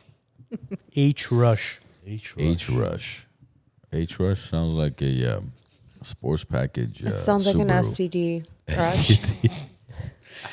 If you put it into H rash, maybe H Yeah. rush. I've never had STDs. Mr. thankfully, Chamian, so I'm sorry, I but you have it looks like you're diagnosed with H rash. Don't put that energy onto me. Say it to yourself. H rash. It doesn't even exist. Calm down, It bro. doesn't matter. Calm down, bro. It doesn't matter. Calm down, bro. I know how you meant it. I didn't mean any shit. What are you talking about? I know you meant it. You mentioned a lot of frequency, low, high frequency, and now Yeah. energy. So you're into all that. Yes. Do you do like pranic healing or energy healing of that sort? Of course. Do you do grounding? I do grounding. I'm very heavily invested in meditation. Meditation changed my life single-handedly. Yoga. I do vinyasa. It's a type of yoga. What do you mean? What type of yoga is it? Is it just It's more of like an exercisey yoga where it's more fast-paced because I get bored of standing in a position for too long. But I give props to people that can do that because that's a different type of discipline. the standard yoga? Yeah. I practice standard yoga for 2 years, every single day. I believe Every in- single day. Every single day. I believe in grounding. Grounding is pretty. Grounding is really, You know, it's a real thing. Yeah. There's an old Ed was the one who introduced me to grounding. I didn't even know about Yeah, grounding until Ed grounding told is- me about it. I mean, Probably grounding the- Not prevents only your house grounding, you catching guys, I'm fire. going to No? sound like a psycho. I hug trees. Like Oh, literally see, that every time one- I see a that plant, one- I'll grab it and I'll shake it. No, listen. Joe, we could edit that out, right? The tree hugging portion of it. So we're not Do you editing. know It's how all good you live. feel when your spine is to a tree? When your spine is to a tree. Look, my mother-in-law talks to trees and talks to like They- flowers and shit. But flowers and trees, it's all living beings. Yeah. I get it, but It's all energy. It's literally energy coming I out. I remember Yeah. So are reading. humans. I don't talk to every No, human. no. I remember reading an old Yeah, but like scientific honestly, theory. humans are dirty. Like I Compared like to plants, animals, yeah, children, and trees and flowers. Well, humans are. Haven't you guys heard the term where wind takes away energy? And then, have you heard that or no? Actually, I haven't. Yeah. no, what is it? Wind takes away energy. Like when you're in a convertible car and you're traveling at a high rate of speed, that wind that comes, that's why you're exhausted when you're actually out. Like when you get to your destination, if you notice, you're a lot more exhausted. In a convertible. In a convertible, That's- yeah. If you've ever had a convertible, you'd know. That's why I sold my Rolls Royce Dawn because it was taking away my energy. Same. I can. I agree. It does. It does. You do get tired after you ride in a convertible, but It's not to Supposedly that it's- level. So I beg to differ. I had a convertible for 6 years. Eh. It was I had one thrilling for for 3 me. years. But I understand what you're saying with the wind. But again, it's what you tell yourself. You can also say that the wind cleanses you. Of It rids course. you of anything bad. I remember It's you all had a mental. white Mercedes Okay. convertible as well. Is that the one you're talking about? One of them, yeah. I had a Jaguar too. Yeah, I remember you guys were following me to Long Beach Aquarium at one point. Oh, remember that? cute. Yeah, I remember that. We don't even want to say whatever happened there. An individual may kill me or you, but See, I Ain't read nobody this killing old. us anyway. I read this old theory where if our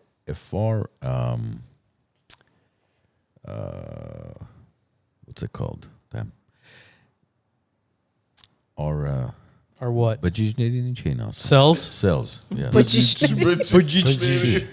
in Bajij aveli dishwara Another, nishane okay, we have another idea for merch. Bajij. Bajij. So if your cells can vibrate at the same exact vibration as Earth's nucleus, your cells can live infinitely, which means you can live infinitely.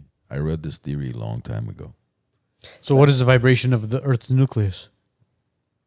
Somebody needs to figure out that equation. There you go. But No, do you want to live forever? I find no, I don't want to live forever.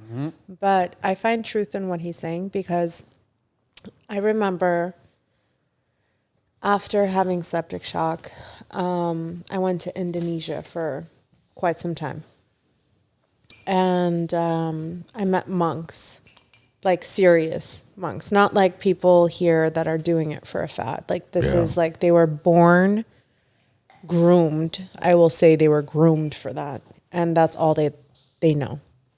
How is somebody in a meditative state for days at a time without using the restroom, without eating, without sleeping, Without drinking water? without drinking water, where you're basically said that you will die if you don't drink water after a certain amount of time? How are they alive? It's not only days. There was this one individual for 70 some years didn't use the restroom, water, or eat anything. It's an out of body experience where his soul leaves. But you know, What? what kills you is not the lack of water. Actually, because if you don't drink water, you can die after several days. I forget the exact how do number you- of hours. I but it's- understand what you're but saying, sodium- but how are they not dying then? But sodium is actually a matter of minutes. If your body was lacking sodium, you could die within a matter of minutes. So why are all the doctors telling you to stay away from salt? No. I don't It's believe not about, doctors, It's not to be about honest. salt. Sodium. When I'm referring to sodium, I'm talking about the actual Levels. element in your body. It's not about, I had some basturma with lahmacun. It had so much salt. Pomidorov zavata. My that cholesterol sounds went up, dull. and I was dizzy for 20 minutes. That's not what I'm referring to. I'm referring to actual sodium, the element in your body, which is, I don't remember the periodic table with the code. Na? Is it? I don't know what it was. You don't need to break it down like that, but go on. Yeah, I'm not that smart enough to. I don't claim to be a chemist. Was sodium Na? God, we're going to go down that rabbit hole right now? But those stories about 70 years or so much time without, I don't know. It's I find some of that hard to believe because look, You will until you see it in person. so you saw that in do you follow what's his name, the Hoff, what's his name, something Hoff, the Iceman? Okay, so here's my theory, and this might get me canceled later on or now. It's worth it though to speak about it on WiseNuts. Whatever, I'm going to say it with chest because this is what I really believe. People that are really about that life are not going to fall into their ego. They're not going to film themselves doing that. You have to seek them and find them to teach you. I feel when I see a lot of self-help stuff, sure, I can relate to certain statements. But at the same time, the real deal is not going to put themselves on camera. Well, when I'm referring to Hoff, let me find out what his first name was. It's kind of, I think it's kind of even referring to those people that are, quote unquote, helping society or helping Like the spiritual poor people so on and so filming it. It's like, okay, are you really doing it out of the goodness of your heart, or are you doing it for the clout? No, when I'm referring to Wim, his name is Wim Hof. This guy climbed Mount Everest in shorts, just shorts. That's it. No shoes. No shoes, no nothing. He was grounding. Right. But what he also did was he's able to, through his Breathing method. breathing methods, he's able to I control. believe it. You guys, I believe that because the things I've been able to do with breath work will blow your mind apart. You can literally make yourself high like you're drunk or Yes. on other substances off of how you breathe. Yeah, you're like practically hyperventilating. No, not really. Because those people where they take breaths like So there's this in practice short that periods I do. of It's time, called- they hyperventilate practically, and they get like this high. Or the ones that hold their breath for a long time. No, holding your breath doesn't do that. Because what this guy did was, through his breathing exercises, you can They- can push your body to the limit. they injected him with the poisonous liquid cocktail where it's going to kill you instantly. This guy survived. Wait, who's this guy? Wim Hof. He's, Wim Hof? he's always in the snowy He's called areas of the the world. Iceman. I have a very good friend that tried to climb one of the mountains and saw a dead body and had a panic attack. You know, they're like they there's leave so- dead Yeah, bodies. of course. Like, What are have they to. going to do? They Yeah, have no they choice. become But- markers. So what happened with him was they're like, okay, you're a freak of nature, you can do it, but nobody else can. He said, no, that's not true. So he's a Dutch motivational speaker. well, that's what he's referred to now. Everybody's a motivational speaker now. But I don't know how I feel about motivational speakers. what he did was he trained 10 other people. He said, I'm going to teach them the same breathing methods, and I want you guys to inject the same poisonous cocktail into their body. And they killed the other 10. None of them, nothing happened He to called all his ops. Nothing That's what I happened would to do. him. Nothing happened to him. This guy's, look, you can call him freak of nature. Motivational speakers, as George Carlin used to say, he's like, listen, what happened to people? All of a sudden, everybody needs motivation to just wake up and go to work and to piss and like. Dick, you woke up. It's enough Yeah, motivation.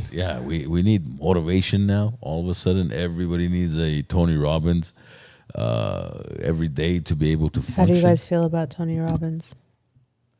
He's a phenomenal businessman. Agreed. I've been to several of his seminars. Did you go to the Firewalk one? Yeah. Did you feel alive because everyone was offering their energy? Look, I've studied his work since 1998, so almost 26 years. And what he does, for instance, the fact one of his seminars I went to, forget the name of it. It's a 3-day boot camp. This guy literally, because he had a voice issue where his doctors told him, listen, the amount of speaking you do at the high level you do, you're gonna lose your vocal cords. He had to have surgery and this specific type of treatment done on his vocal cords to be able to even speak. Is this that Robbins guy? Tony Robbins, Does he do any nonprofit work? shitload of nonprofit work, yeah. But when you see him live, he's on the stage for 12 hours. Because he's receiving No, everyone's energy. no restroom break, no nothing. This guy's going all What? out. You said no restroom break? Zero. So he's not drinking any water? Oh, He he is. is. He He is. is. He's drinking a shit ton of water, but he's sweating the shit out of that I water bet as well. he's I'm not. I've never I'm been, sorry, and I I'm not a refuse fan. to Look, follow anyone like sorry. that. But He's a I great. get it. Look, he's a great speaker. He's a great businessman. I went to his Firewalk seminar in Anaheim. We did the whole Firewalk thing. A bunch of people burned their feet. But to me, it was just basically a very good speaker. Yeah, I mean, he's positive. He's got the good energy going. But it's Can we turn this into a mukbang? Because I want a slice of pizza. of course. No Sure, problem. we could do that, No problem. We can Sorry. get pizza. He's just a very good businessman. And if you're lacking discipline, by all means, go there. You'll feel a bunch of good energy. You'll hear him speak. He's, again, like I said, he's a great speaker. But But what? if you're looking for coaching, if you're looking for something to get you up and going, whatever industry you're in, find somebody who's in that industry, who's got a phenomenal track record as to the success they've created and have them coach you instead of just a motivational speaker, because that's what he is. Well, yeah, but we're talking about mentorship. Mentorship. I mean, he's a. What is he mentor. mentoring? He's a mentor as well. What? Everything, life. He's a mentor of life, and you can apply his principles to anything you do. And it's not rocket science. That's Look, discipline, bro. These people are lacking discipline. It's that there's him basically telling you he's a cheerleader. That's what it is. Well- You can do it. Wake up in the morning. Go do this. If you can't do this, you're a piece of shit. no. Look, here's what. Of course, it's all about energy, because what he did, for example, it was about 17,000 people in the audience. He did this 30-minute, almost like a meditation, where every single person, all 17,000 people were crying. He was walking through a life situation. Every single person in that audience was crying. Now, you could call it whatever you want. You could call it business, marketing, genius, whatever you want to call it. But at the end of the day, out of those 17,000 people that walked away from that seminar, 3-day seminar, I promise you 98% of them will never do anything, because that's human nature. You're going to go, you're going to be motivated for another week, 2 weeks, 3 weeks, 1 month, and then you're going to fall into your routine. You're going to forget about everything you learned at that seminar. So that's human nature. And yes, does he make money? Of course he does. He's a businessman. he's Look, wor- you know. he's a starter kit, in my opinion. He's a Yes. starter kit if you want to Exactly. get into Yeah. it. Like, you know how they say, like, douchebag starter kits, Creed cologne, a G-Wagon. Yeah. I understand what you're saying. But the type of people I've worked with, why is this not going on? All right, you want to help her with that? Yeah, please. The type of people I've worked with will literally shock you for the rest of your life. And I understand what you're saying, and that's great for people that have never experienced something like that. But the real deal will just like have you completely just. What's a real deal?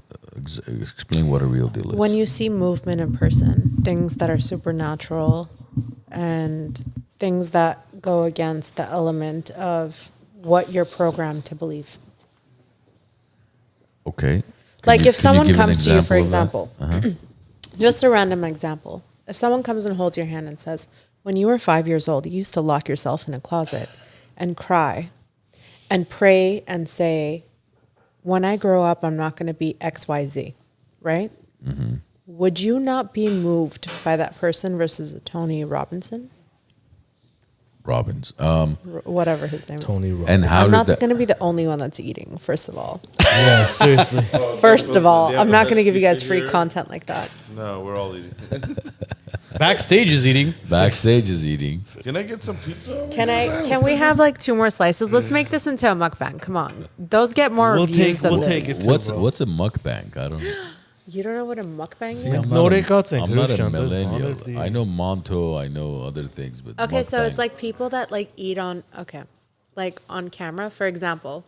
Let me just give you an example of what it sounds like.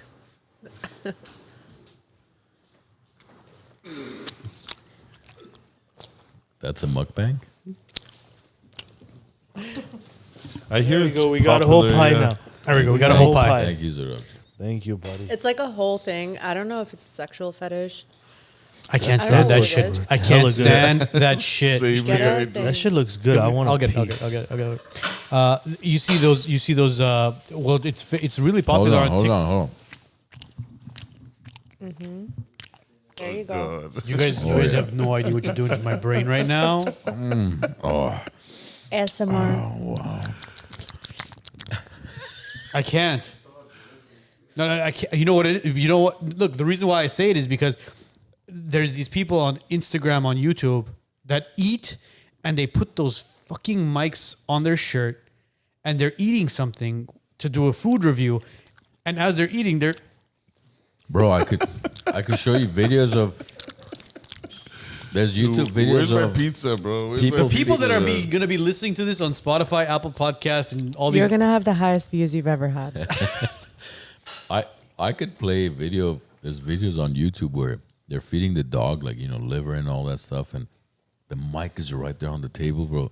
You just want to eat that raw liver yourself. Like, you're like, oh shit, I want some of that liver. I This is can't. some good pizza, actually. This is some really good pizza. Thanks, guys. Oh, jeez, I can't. Thanks. bro. What Aussies, right? Aussies? Is this Aussies? No. No. It's close. What is it? Oh, Aussies is closer now. What is this? Who? Oh, we can't give a shout out to them. No shout out. All right. It's good against pizza. It's Pizza Man. It's Pizza Man. Where is this from? It's kind of bomb though, haiku. It is. Low key. Everything tastes good. on They the signed an White House. NDA with us, so we can't disclose it there. Oh, shut up. I've They never didn't- signed your NDA. You guys remember the first time you had pizza? I did. I in do. Damn. Moscow. First time I had pizza was in Look Moscow. at this global trotter. Bro, so In I'm going to tell you the story about It was this. just doing So check this out. So we're coming to Soviet pizza. I'm gonna tell you guys this pizza story. So we're in Russia. We're on our way to come to America. We were there for like a few months. You're So- Russian Armenian? No. I'm from Armenia, and then we went to Russia, and then flew out Same. from there here. Yeah. No, I'm not Russian. Nothing Russian. So we see a long line, right? And we're like, why is everyone in line? There must be something good. So we go get in line, and we get a box of pizza. So I don't know if it was my mom or my dad puts it under his arm diagonally. We get it home. The whole thing is just melted into It's a taco. So you had armpit pizza. Basically, yeah. That was the first experience I had with pizza. But No, this one's my first time was when we moved here. My aunt's husband. Can I have a slice too again? My aunt's husband was, I think he owned a pizza man, and he used to bring, and we lived at their house for like about a month or so, prior to then renting our own place, and we used to eat pizza man all the time. That was my first experience eating pizza, and I was like, wow, what is this thing? This concoction of This circle thing that's cut into triangles and put into a Hot square soup on box. yeah, and Yeah. then. You guys, it's their hot soup on it. Yeah, It it's an is. Italian That's- octopus. that's When exactly when what you it look at it, a margarita pizza or a Neapolitan style pizza, what is it? It's just bread, sauce, cheese. That's all it is. And then they throw some basil on it, which is I'm mean, surprised your story, Otto, was like, it's not more like, I was 3 years old. We were traveling to Paris. I went to the Champs-Élysées. I had my first slice of pizza.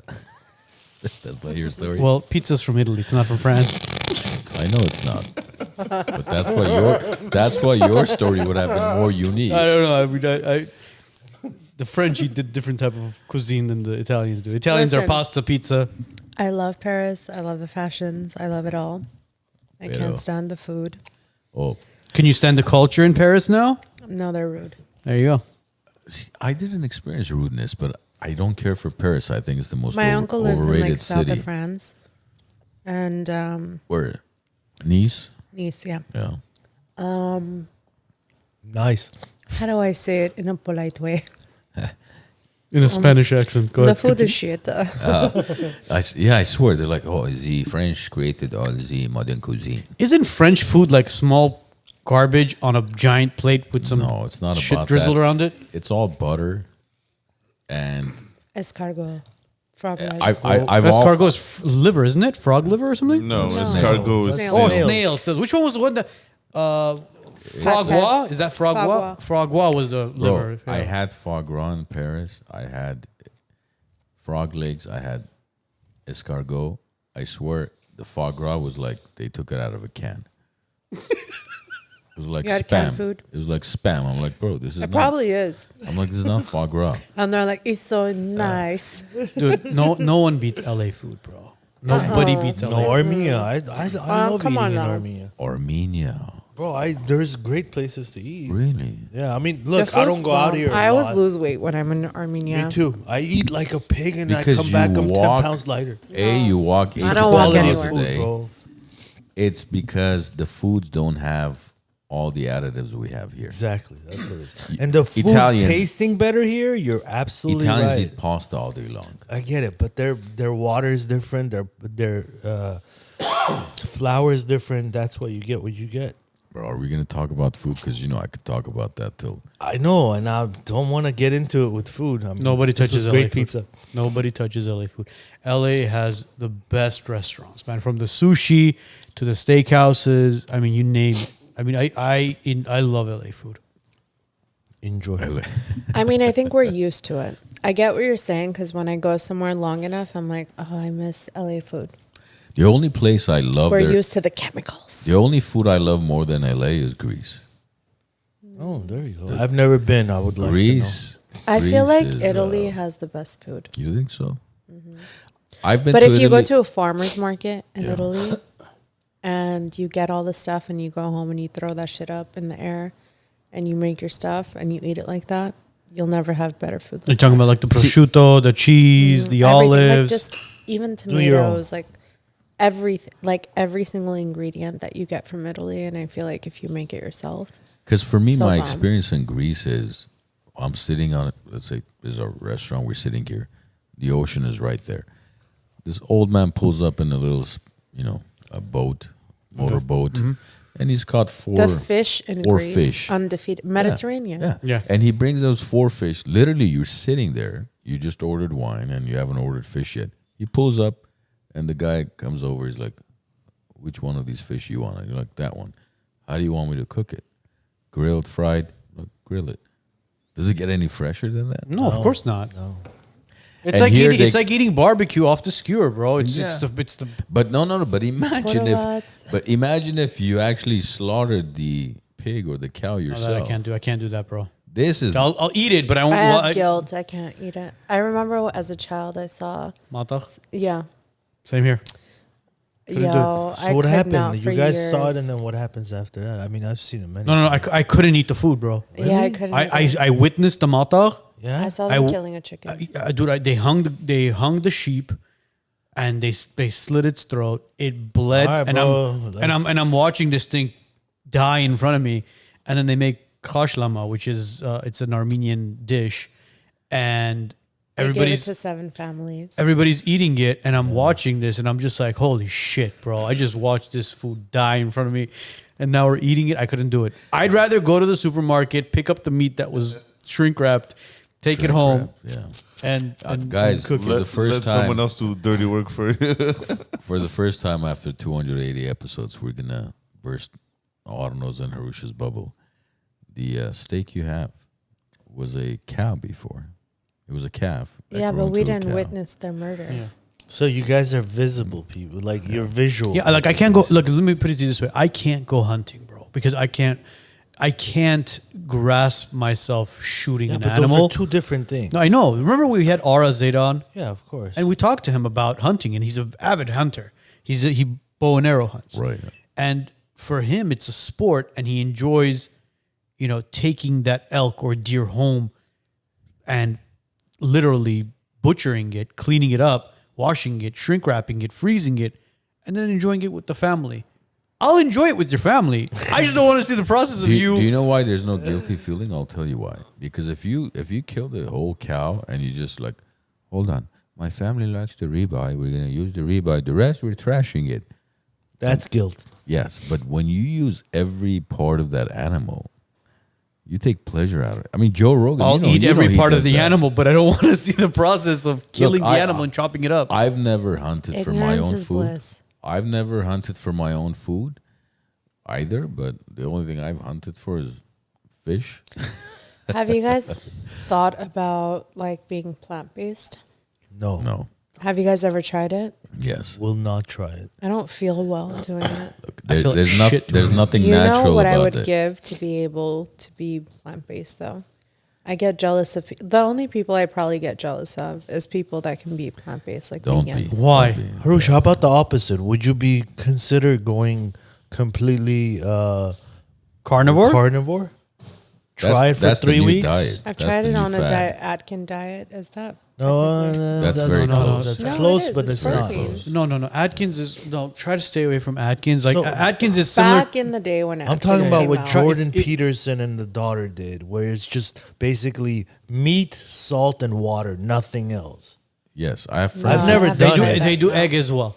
No, they don't. They I don't. have No, I think there's friends- egg involved in carnivore Bro, diet. no? Basically, what they're doing, Jordan Peterson, the daughter had an autoimmune disease Yeah. that they went to many doctors. Nobody could help her. She basically started doing that. It's basically steaks with plenty of salt on it and water to drink. Nothing else it, yeah. for breakfast, lunch, and dinner. And But do you know why they put salt on meat? dehydrated? Yeah. Bro, look what Elna's saying in the comments. By the way, there was a bird that hit one of our windows in our house and it fell. Bro, I was at work thinking about this fucking bird. I went and gave it water, gave it bread, called animal control, and I mean, call me crazy, but Animal actually, control. Huh? yeah, I ended up listen to this, bro. Call me Call the crazy. feds. I know. Yeah, shut the Like, I they're pulling up in a helicopter for a little 3-inch bird. I ended up calling animal control You 2 call days the feds later. on this poor ass bird.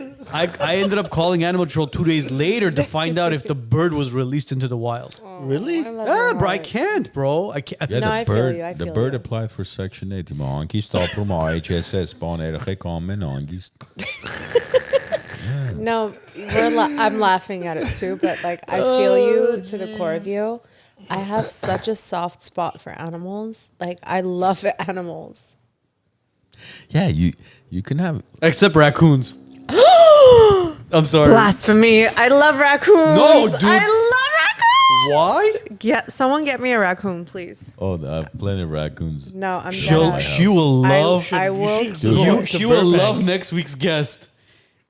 Yeah, definitely. Why Next did week's you just guest- attack raccoons? Was that a personal I attack? can't. Yeah, because those assholes go through our trash and fuck up the backyard. A few weeks ago, no, Let them play. a few months You're ago. intruding. You on want to their- come and clean up the backyard after? No, hire someone. Listen to this, Hrush. if you have a love backyard, this. pay for it. A few months ago, I'm making khorovats in the backyard, and we're just sitting out, and I don't see any of the neighbors out. But then I'm hearing this. I'm like, who the fuck is around here? I can't see anybody. And then a couple more times, I've seen the raccoons in your backyard. and then I Get out, noticed, Hamas I noticed this raccoon. this raccoon is sitting at the tree, basically. Yeah, I think Smoking a I think he cigarette. was having a Cohiba Behika 52. Was it rolling a joint? And he's just coughing like an old man with COPD. And Hrush, that would be my type of Raccoon. raccoon. I'm right looking there. at this raccoon thinking, hey, bastard, if you want some pork cheeks, just let me know. You don't need to cough your lungs out. I swear, he was just the way that Het zoeken wordt gezellen. I thought it was. You know, raccoons are smarter than dogs. Yeah, Well, yeah, of course. Really? they have Yeah. 5 fingers. They go like this.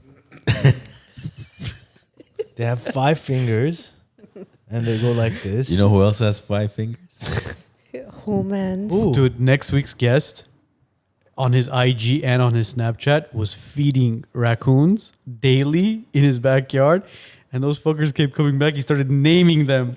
And sta- they and he'll probably talk about it. responded.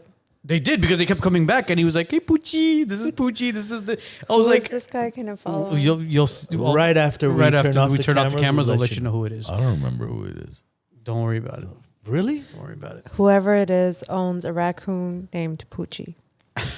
There Hey, you- hey, that's a pet I should get for my kids. a raccoon, Yeah, there you absolutely. go. Make sure it's fully vaccinated. Those are marsupials, correct?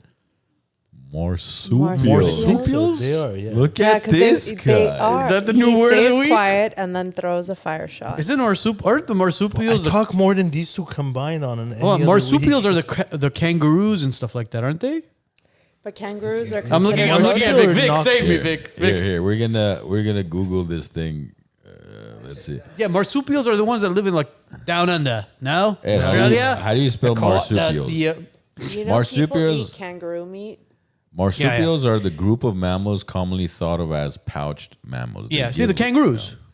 Kangaroo's Fucking one of them. kangaroo. I can't eat because a few months back I remember I went to my favorite meat store and he goes Do they have kangaroo? no he said, listen, I got this amazing Awesome. camel ribeye. But how messed up are Camel we that we're ribeye? laughing at Yes.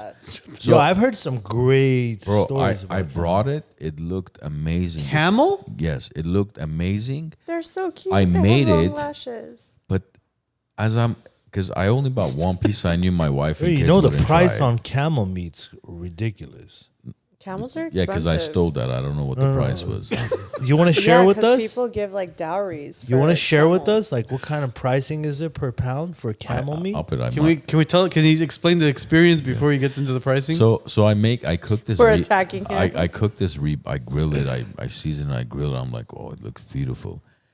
But as I cut into it, I'm eating it, and I open up this bottle of wine. chewing it the next morning. I'm chewing it, and I can't stop.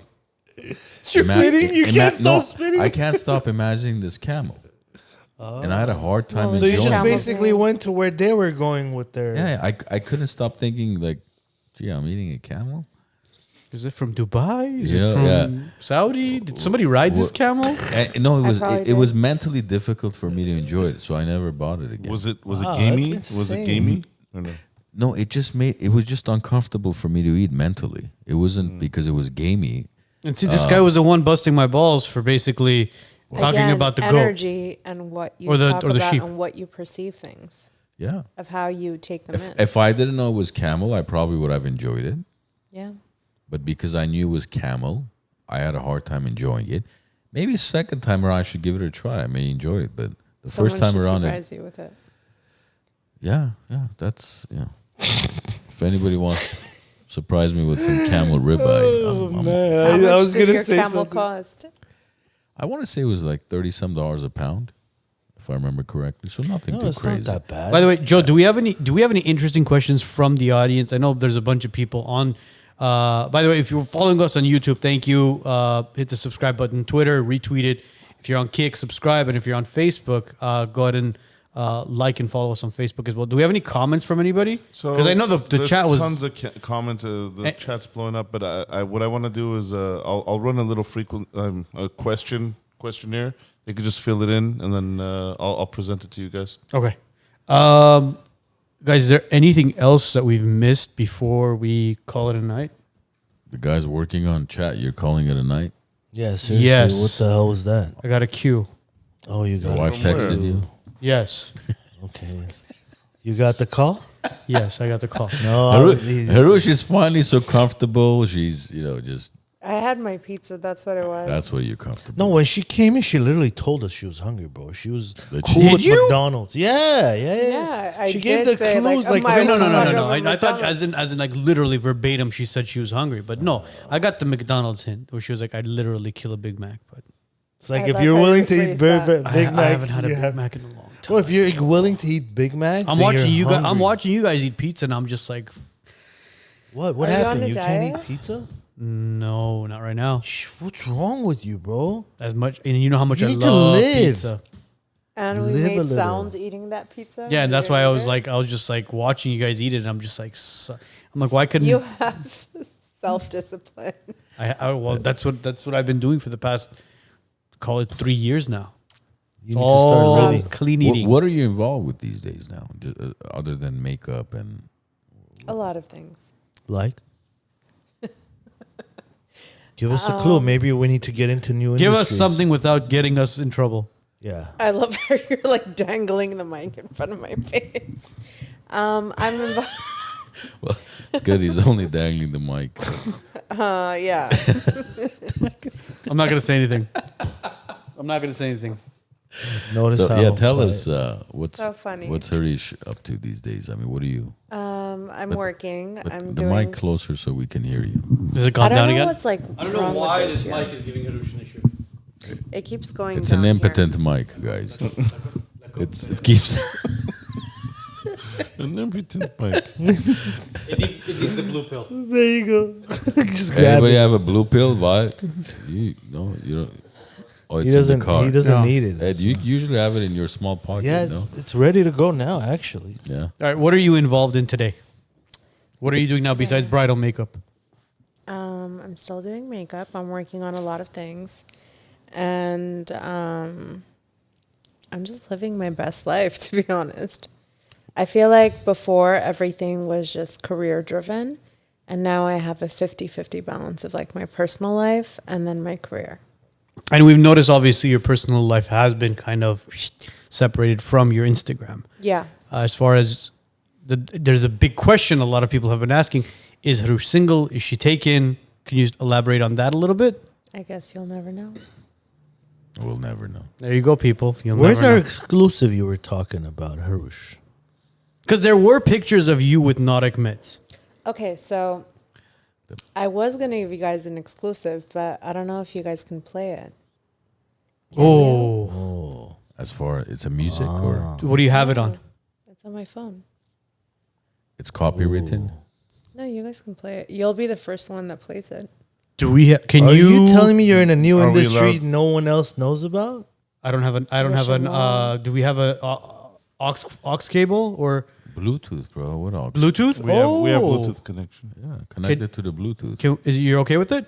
Yeah, do you want to play the music video? Sure. Where's the music video on? It's on my phone, on files. I don't have iMessage there. Can you email it to us? Yeah? Okay. Here. You guys looking at us like we have no internet. This here, is like, what happens when they get me trashed. Trash. Trash? You had two cocktails. Well, hold on. Two If it's going to be a tequilas and liability, pizza. we'd rather not. So You're okay with us playing this, right? She's saying you do it. Yeah, it's fine. this, yeah. The full disclaimer. There's no pressure. Nobody's trashed. We're not. I am pushing trashed. it. They drugged me. This no drug. They drugs. It's just Somebody put the Snapchat filter on her face. the tequila was not even tequila. Drugs. It's just filtered water. River osmosis water with lime on it. Yeah. No, I'm just kidding. Say it again? No one drugged me. Yes, thank She's you. gonna email it to us. It's all the emails on the goddamn laptop. But I love how everyone thought I was dating Nautic. Why? Because you posted a couple pictures with him and everybody was like So, freaking okay, out. So so what? this is what happened, you guys. So I was going to release, as you guys, yeah, please fix your mic. I'm sorry, dude. Is it like just dropping? It just keep, what do you mean? What am It's I a doing? limper. I don't know. I'm just. What am I doing to it? What am I doing wrong? I would say something, but I'd get in trouble. Yeah. You want me to say it? I'm not exciting it. He's like, yeah. He's like, no, you've said enough. That would be the first in my life, but okay. You see? Dessa din çaraf. Operate put your limpa email. opet. They Dere vurmayın. I do have a tezbah. So, So you're in the music industry now. well, yes, I have been writing. Oh God, And the I have attachment's been more than 100 recording. megabytes. We do have we do have questions that were submitted. Let her earlier. finish what she's saying. We'll Yeah. get to the questions. Go ahead. What was I saying? You said Music. you've gotten into music now, writing and So what happened is I launched a capsule collection a couple years back. what's a capsule collection? I launched Seaware. It's a sunglass line, and it was a capsule collection, meaning like it's a one drop time situation. And honestly, shout out to every single person that literally supported the brand because you guys all blew me away. So what we decided to do is a song was written like kind of like almost like a TRL effect of like the 90s of the advertisement is going to be I work as a creative director as well. So like for me it was like the advertisement's going to be a TRL moment. I want like a blast from the past situation. How do you create a commercial without being so commercially? I was like, write a song about the brand, do a music video, and everyone in the music video will be wearing the product. So that's what we did with it. And the song did very, very well. And I just realized how interlinked I am with creativity. I feel like it was kind of like, see what's happening with the mic again? It's a limp mic, guys. It was here, and now it's here. It's a limper. Do you mind maybe holding it a little bit? Can I have another shot? And then maybe after another drink. Yes, Why do you guys sexualize everything? It was You're the nothing one that did sexual. it. I said, You started the whole thing, bro. Turning it to us. Gee. He's like one of those people, bro. You started it, I'm and like then one you're of what people? Why don't you you're categorize blaming me. Put You're in the blaming me category, for something you please. just did. Put me in the category. Which one? Asshole category. Asshole. Yeah. Huh? Yes. Yeah. Everybody's got one. I know. Yours is just bigger than the rest. Yeah, just raise it to my forehead. So it's Thanks. Guys, So anyway, when yeah. I went into the studio, I was extremely inspired and I felt alive again, which I haven't felt alive in a very long time in the industry. Because look, as a creative, when you accomplish something, you get like the praise for it and so on and so forth. You feel like empty again. You feel like you need to conquer something that's uncharted. And get back into something that you're not getting paid for, because as a creative, like once I get paid for something, I feel that I'm a sellout in a strange way. I don't know if anyone else can relate to this. For example, with makeup, once I started getting like making a heavy, income off of it, I just felt like I'm being pressured to do it. I'm not doing it for fun. I'm not doing it because I want to do it. I'm not doing it because I'm inspired by it. I just felt mundane in the experience. And I'm a creative person from birth. So once I started writing music, it was a challenge. How to get into an industry that I love when someone says you can't do something, because it's like, oh, I'm going to do it and shit on you while I'm doing it. yeah. So I feel like that's where it started for me. But when I started going to the studio, I felt like it was my greatest therapy sessions I've ever had. But do you have a musical background or any? So since I was in acting school, part of being in theater acting is knowing how to sing live on stage. There was that. My mom is a professional opera singer. Oh, wow. She graduated from the opera in Concert. Armenia. Opera. So is my morkur, my mom's sister. She is like a pianist, like a prodigy. My uncle is a guitarist.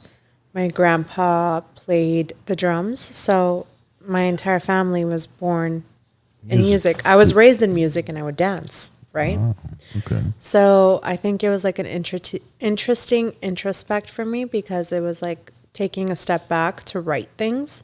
Yeah. And there's a lot of things I've written and given to other people. And I think like my first round of that experience was, I didn't understand my own power. I think I was just trying to appease people and prove a point that I'm talented in a field that people doubted me in. And now I feel that I'm in my power again in music. And what happened is last year I was supposed to release a music video, hence why I was teasing photos of me and Nautic. And then, my house got broken into. Yeah. And so everything was placed on hold. Another strike on the... Basically, you guys have me talking about everything. Us doing... We no. I'm not going to say anything. I'm just going to say... Can I have a fresh Sprite, please? The Sprite's not spiked, by the way. Or 7-Up. They're drugging me. Oh, come on. Oh, Ed is right there. Ed is right there.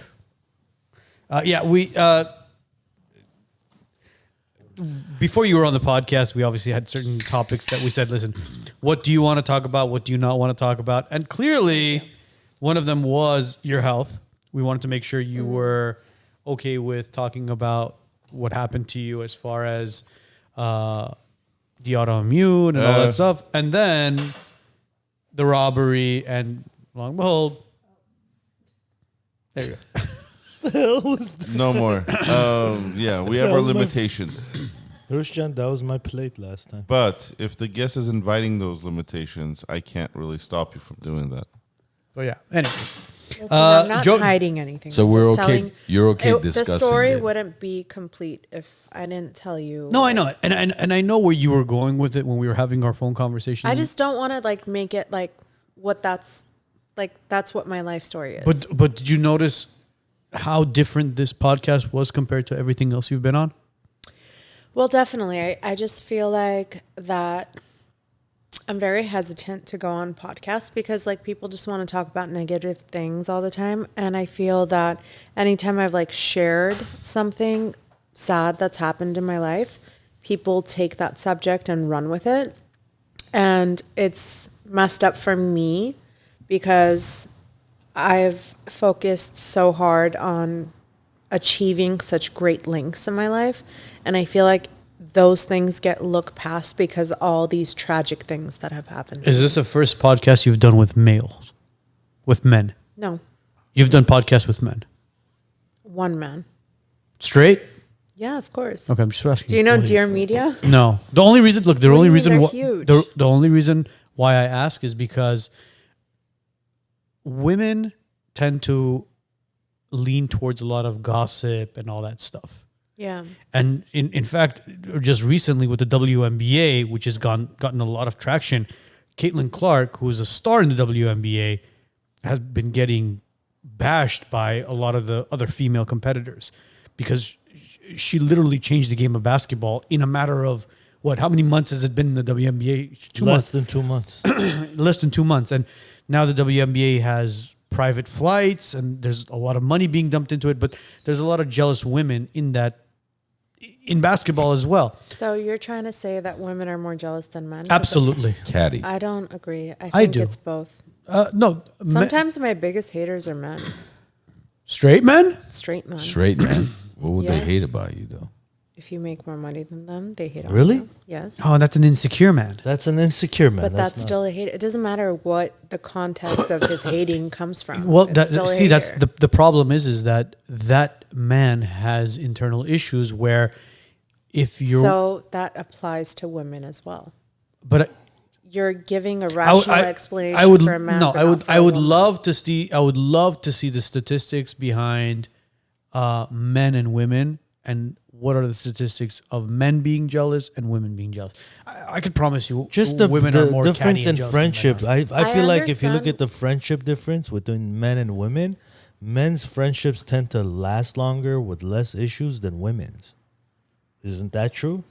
I've had the I same mean, that's friends that's I've had you, that's from the something you beginning could of time. you could look up. It's the truth. Those are loyal. Those are very, very loyal friends. How many friends have you had that have come and gone?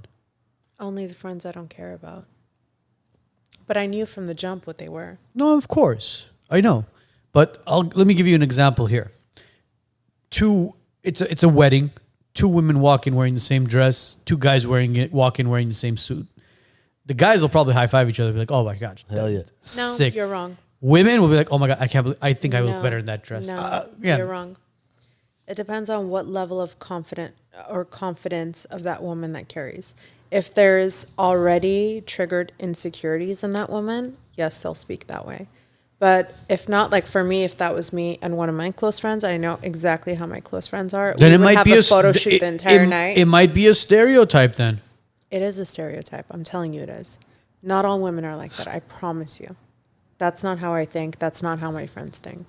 None of us are haters. No, well, I'm not saying your friends are going to hate on you or Not each even other. on other people. Like I'm telling you, there are women that are not like that. Oh, I'm not disagreeing with you. And Like, there are men that even are. girls that have done me wrong. Let me tell you something. Girls that like shit on me day and night. They'll go on their stupid ass pages talking shit about me, so on and so forth. Any moment that they get to put me down, if I see something that is not correct, them being taken down in a different way, I will still stand up for them. Even though they've talked down upon you, and It doesn't matter. It has nothing to do with their opinion on me because I'm very confident in who I am. It's not right what they're doing to them, so I'll protect them.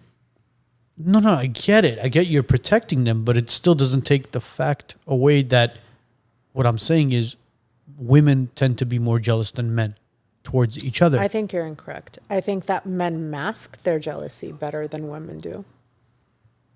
Again, We can agree to Some disagree of the with. biggest haters I have are men. That's all I got to say. Interesting. I find that interesting. I don't know. When you say some of the biggest haters you have are men, are these men that you've dated who were insecure because you made more money than No. them, or just Well, acquaintances, or what? I think it's like a vice versa, but I think that like men in our culture will be like, yeah, I used to talk to that girl. I don't know who you are. I've never met you in my life. That type of deal. That's That's some hater shit though. To put someone's reputation down for you to feel better about yourself, that's, come on, what is that? yeah. I don't know if they're trying to somehow What is that? Can you explain? collect clout, or I can't relate, so I don't know. But that's hater behavior, correct? Is it hater behavior, or are they trying to? Who are they saying it to? To their friends. like a or random guy to say, "Oh yeah, I dated Hrush." Okay, what's the purpose behind it? for him to feel good about himself and to put me down. Why How's is he putting you down? How's he though? putting you down by saying that, I though? don't know, in our culture, it's like a conundrum of the number of people you've dated. As in, for a woman, Mm-hmm. how many you've dated? That is true. Yeah, Come on, like, let's be real here. I mean, That's but what if it is. the guy We're the nothing guy but is real here. See, I here's the thing: if the guy is saying that he's dated Hrush, but there's someone there and says you're bullshit, I'm calling you bullshit, then they won't do that type of stuff anymore. That's the way I look at it, I understand, but what I'm trying to understand is, what does a guy gain from saying that? bro. He 'Cause feels he's good being for a 5 hater. minutes around his friends, and at the end of the day, like Hrush said, that's messing with someone's name, which you never want to do. Man, woman, just don't do that, right? But if someone's there, let's say Harush's cousin is there and says that's bullshit, then he's fucked, right? Quite Isn't that- basically. Yeah. I guess I have no experience in that area. Tja, du herrösten spanades kankas. So No, but it's a thing, like where he was asking, how can a guy be a hater? That's I'll tell you what I think. What he's referring to is because being a hater. you know though. over the years, I've employed a lot of people. I've had everything from Salesforce to just your standard employees. The experience I've personally had is the more alpha the women were, the less they wanted to work for a woman. And the feedback that I always got from them was, I enjoy working for a man because we don't have that catty, competition against one another. Especially in the sales industry, that was always the case with everything that I've experienced over the years. So that's the only experience I have as far as that goes. Pretending to have dated somebody, it's like, It's a very childish thing, bro, but it exists. I'm sure it does. I'm It sure it exists does. for sure. Especially in But today's is that environment. not the same thing as women hating on women, making up things in their delusional minds? No, hating is different because it's more so that. But that's hating. that- Hating is somebody that's making an infinite attack on your character. That hating is So also. how do you take that hate though? Like, Do you guys remember the Chappelle show? Hey, hey, hey, hey, hey, hey. so how do you take Haters the ball. hate? How do you take the hate though? If you take I it and wish turn him it into well. a positive, they lose every time. Exactly. So if you take that hate and use Honestly, it for what- your benefit, you win every single time. I'm not gonna lie.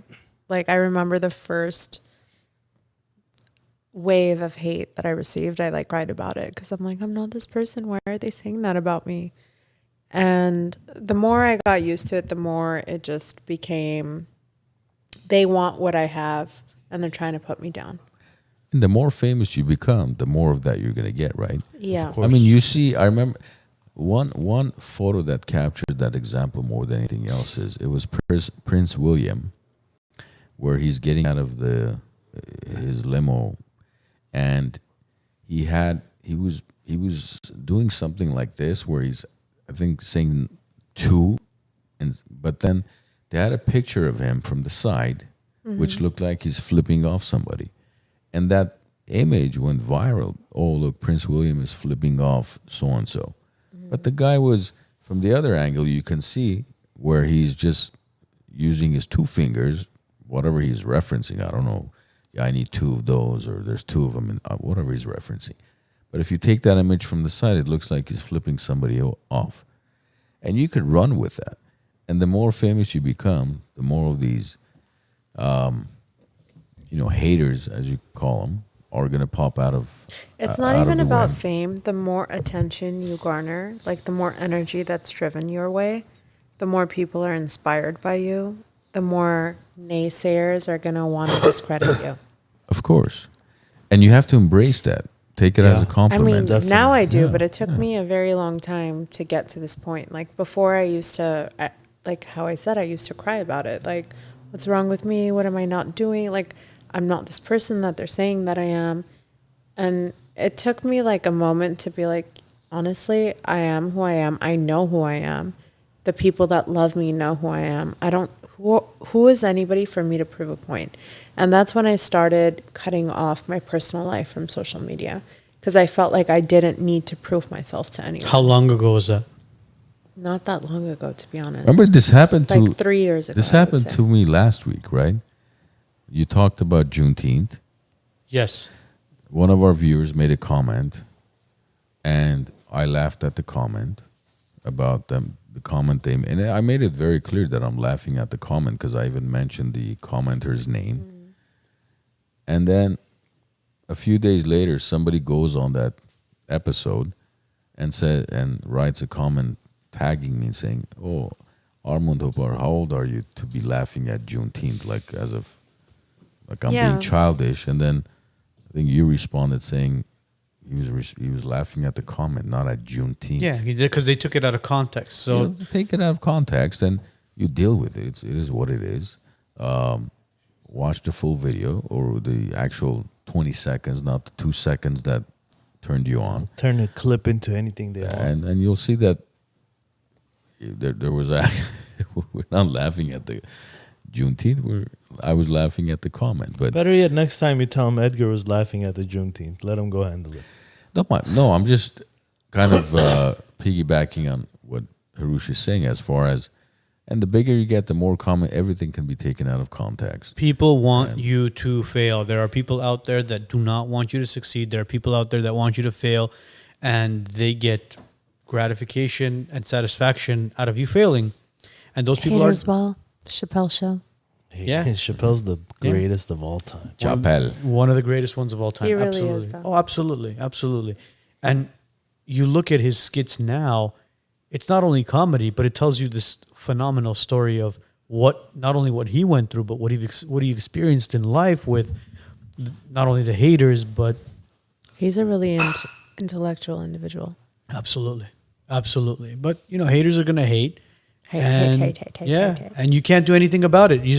You gotta check them out at that point. How does your family deal with such? Or are they even on social media? Or Honestly, like my family deserves a gold medal. They're probably the reason why I think the way I do. I feel like they're never bothered by anyone. My dad's a very strict individual. He was in like the Soviet army, as you can imagine what that looks like. He was extremely strict with me, but at the same time, when he got to know me, not as his daughter, but as a person, I feel like it got to a point with him where it's like no one can present anything that's out of character for me because he knows who I am. He knows my heart, yeah, what I'm capable of, what I'm not capable of. So I think that it's very important for daughters to really get to know their fathers. yeah. I think. What's so. that process like, though? It was a very hard process, to be honest. How does that, like, at what age did you start showing 27. him? Okay, I got you. 27. Yeah, it's Yeah. Took that long. Yeah. And I you mean, and you for a got in the decade, you and industry- your dad were like pretty much enemies. Strangers. Not enemies. but- We were strangers. Okay. He didn't know who I was. I was hiding my identity from him because I feel like I was being who he wanted me to be. Like what he envisioned what a perfect daughter is. That's who I was for him. That's the role I played. Let's see, what is a perfect daughter? You're not going to know who your perfect Yeah. daughter is without having some sort of relationship with Oh, look, with her. perfect daughter in whose eyes? I mean, we In both his have eyes, daughters. I was bro. trying to appease him, like Okay, nobody if else. do you think any kid can 100% appease a parent? Yeah, by being themselves. Yeah. I think that's all it takes because Just be yourself, correct? Just be yourself. your life isn't about, you're not born into this just because they brought you into this world, they conceived you, doesn't mean your lifelong more. goal They're is not to God. appease to They're your them. parent. They're your vessel. They're supposed to support you, give you the resources you need, guide you as much as they can, and Provide Obviously- unconditional love, huh? obviously, they want what's best for you. Do they provide unconditional Mothers love? do. They want what's best for you to their knowledge. Yeah. I think a lot of people misconstrue that. Like when people are so boggled by how I'm close to my dad, because my dad's like really old school. You've met my dad? Of course. Yeah. I've had drinks with your dad. Yeah. He's like an old cat. He's a traditional Armenian man. Yeah. Simple. When people meet me and they find out who my dad is, the first question always out of their mouth is, "Are you his daughter?" How old is he? He's In the Early 60s? 60s, or early 60s? 60s. Okay. But he's a he's very respected man. yeah, he's a traditional Armenian man. You can't blame him for having the personality he has because of what type of environment he grew up. Look, I think all of our fathers grew up in that same environment, which is who they have become. Hence the reason why, going back to beginning of the show where we talked about, your birth, dad was ecstatic through the roof because he has two daughters. He's having two sons and he had a daughter. But I'll tell you this much. You being born, coming into his life, you and your dad probably, and correct me if I'm wrong, probably have a stronger relationship than your brother and your dad do. I agree. Because you're your dad's little girl. Yeah. It's a completely different Definitely. feeling. See, my daughter, again, I love my son. I love my son to the freaking, God knows where. But with my daughter, it's just we have this different bond together. She's my best friend. Girls are for their fathers and boys are for their mothers.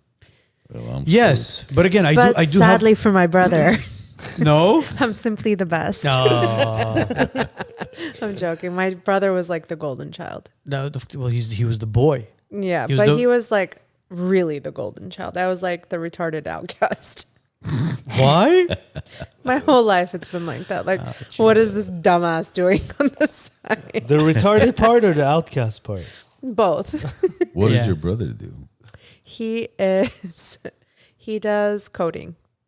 Like a Completely different. He does computer computer coding. coding. Okay. My brother hates social media. He does not exist on any such social media platform. He Good for doesn't let him. me post photos of him. He's a very good looking guy and he's very single, ladies. He is the better looking sibling. When I was growing I'm up, curious. when I was growing up, I What a remember women would come up to me and be like, "Du vorte gratis." to me. Really? And I would go and ask my mom, I'm like, "Am I adopted?" You look like your dad, though. I look like my dad, but my brother looks like my mom. Yeah. My brother's like light eyes, light hair. Yeah, I don't remember your brother. I haven't seen your brother. My in a brother's very, like, very he long sneaks time. out in the shadows. What's the age gap? He's 33 now. Okay. Mm. So it's not that. It's wow. It's So that's 15-year crazy. difference. Yeah, me and him are very Don't different. say but at yeah. the He same said time, 15-year difference. whatever. I don't care. trying to Age see is if you're nothing but a paying number. I attention. look young. I'm trying to see I if you're look paying younger than attention. 20-year-olds, please. But When me the and my finger goes brother, out. yeah, I'm like, let's see. Oh Jesus! Let's see how that. Joking. No, but my brother, I love him to death. He's a lunatic. He's very quiet, but very deadly. Coder He and a scares me. lunatic. Not a lot of people in my life have scared me. My brother scares me. In what way? He's very, people that are unpredictable scare me. Oh. People that I can study their behavior and know what their movement is don't scare me because I know how to prepare for it. Interesting. You should have been a boxer.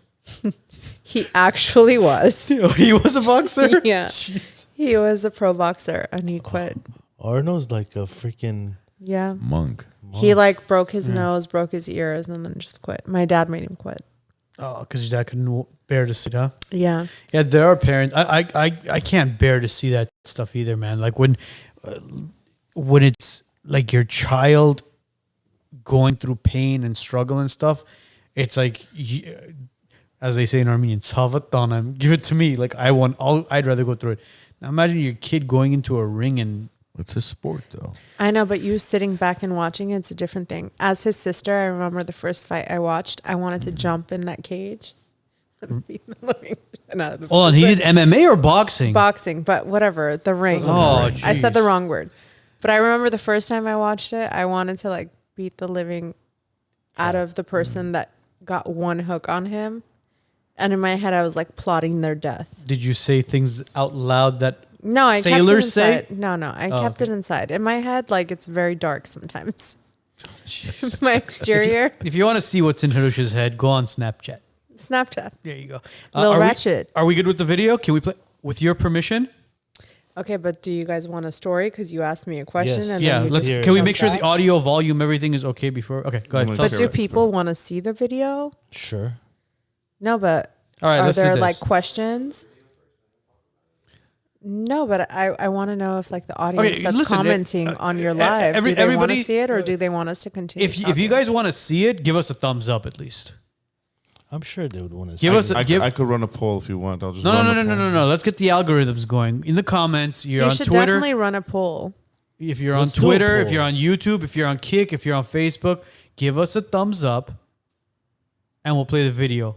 Yes, Tell we us got- really play quickly the about the damn story, video. the backstory behind it. Everybody's gonna give me shit for it now. Thanks, Hrush. So how I started going to the studio, so on and so forth, how I got into music. This song is the second song I've ever written. And word for word, I wrote it about every single bad relationship I've been in.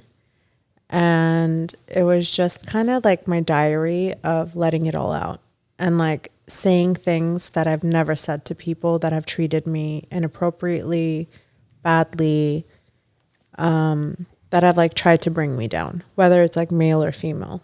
So it was kind of just like my rite of passage of saying the things that I've never said, but in a poetic way. So it's not only about bad romantic relationships. It's not in about one general. person. I would be lying if it's not about one person. Hold on. I want to be truthful always. It's 1.5%. No, it's like different portions, different lines are for different people, if that makes any sense. Because this is And different sectors of my life. Like, because when you Time mention bad periods. relationships, right? This is what I always wonder about women. Because you see so many posts. Oh, I just broke up with the asshole. So I always wonder, like, this is your fifth asshole, and you pick them. How do you guys pick so many Listen. assholes? I'm listening. you I have attract headphones on. what you're used to. You're listening? Listen closer. Listen, Linda. Look at. Linda, listen. It took me a very long time to realize what I was doing incorrectly. And it came from a very strange way Yeah. and place.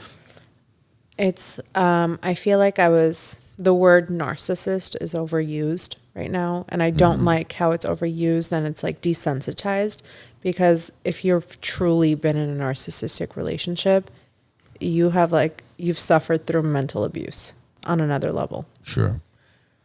And I feel that if you are a certain personality type, like how Armenian women, Middle Eastern women, Eastern European women, certain cultures, how they raise their women to appease a man, to bow down to a man, so on and so forth, you tend to attract narcissists because that's how you're performing. You're performing to bow down to somebody. So a normal person's going to find that weird, right? Like they're gonna be like, oh, this girl's creepy. Only a mentally unstable person's going to be attracted to that behavior. Hence why women keep having failed relationships or unhappy relationships. Makes sense. Yeah. Does it? Of course it Well, does. That's why Fight me on it. I'm ready, 'cause that's why I'm ready to go. that's why there's how many women do you see where they end up having a child with an individual and they start dressing their kid up like that individual as well. Oh yeah, that exists. I've seen that. That's what they're attracting. That's what they're into. Like especially those whole that whole bad boy persona that women are attracted to the bad boy. Why But are women? it's true though. No, it's still true. I'm sorry, man. You have to be in a relationship where there's mutual respect on both sides. The whole bad boy persona, that's all bullshit, bro. You have to treat your Or no, significant it might other be with bullshit As to somebody you, but that it exists. was attracted to that bad boy aesthetic, persona. yeah, where it's like I don't want to be with you unless you're capable of killing people for me. Like I know how psychotic Isn't that that sounds, but narcissistic though? no, But where that's does what that- I'm used to. Where does that come from, though? If you Listen, if you've ever crossed me, you would have to face my father, and my father's a very powerful person. So you basically looked for somebody that was that resembled who In your my father own was. twisted mind, what I thought that my father is, I Which feel he's like not I that would man. seek that Yeah, But he wasn't he's not that man. because I didn't know my father. because there again it was again the image that I portrayed of him. exactly. And I'm sorry to say this, but there was no relationship until you were 27. Exactly. This is why we've said it multiple times on the show. When we've had therapists on, we've had people on where we talk about relationship with kids. Talk to your child. Doesn't matter if your child is 2, 3, 4, 5, 27, doesn't matter. Have a relationship, have a conversation with your child. Make it not it's not about being friends with your kid that a lot of people say, oh, be best friends with your kid. No, it's your kid knowing you. It's your kid knowing who you are and for them to know and for you to know who they are. So when something happens, they feel comfortable enough to come and tell you what happened, but respect you enough to listen to what advice you're giving them. And speaking of therapists, if you've been divorced multiple times and haven't renewed your therapist license, I suggest you just turn it in because It's don't- useless. you don't need to be giving marriage It's advice useless. out there if you have kids from multiple men or women. Yeah. Oh, Jesus Christ. Anyways, Maybe they're the best people to give advice from, get advice from though, because they've been through it. There's a backstory behind that. I'll tell you about that. But guys, if you're watching this, we have an exclusive premiere of Hrush's. So this is the premiere, huh? No one's ever actually seen this. Wow. I think it's because I'm lit that I'm giving this to you, or because I love you too much, Arno. Oh, I love you. One or the other. Thank you. Oh, You see that? Look See at that? So- After all, I'll tell you this much: when I got on the phone with you, and when I did see you at the premiere, it did still feel very nostalgic, and it felt like nothing had really changed. But I think people are very mistaken with me when like people I've known like from back in the day, when they see me, they start acting strange with me. It's like, I'm going to get creeped out by you versus if you're being real with me, I am the same person. It just, Bro, you called me. I said, "Hello." I know. Hello, Baba. Yeah, I was like, "Hello." So, well, I thank you for continuing to be the genuine and real person that you are. Thank you. Things haven't really changed, and I could say this confidently because we witnessed it. Thank you. But guys, we are going to be playing premiere. We want to thank you for allowing us to play it. Joe, are we good to go? Yeah. Okay, we have we're a premiere of Hrush's new music video with. Featuring Narek Medshike. It's called Done Done. There you go. There you go.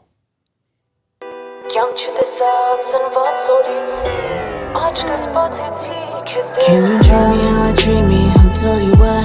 I don't know why you don't believe me. Listen to your gut. You only call me when you need me. I'm on your line, wondering what happened to the times when you would VIP me.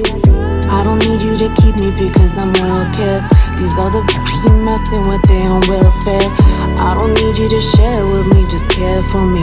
Swearing that you'll never hurt me when you swear for me. Your situation ain't perfect, but I still try to work it. Attack my insecurities when you feeling nervous. I used to lean on you like a kickstand. Now I kiss this letter with a lipstick stamp. Am I stupid, am I dumb, or am I just numb? Or has my past just begun on a rerun? I keep saying that it's done, but is it done, done? I keep saying that it's done, but is it done, done?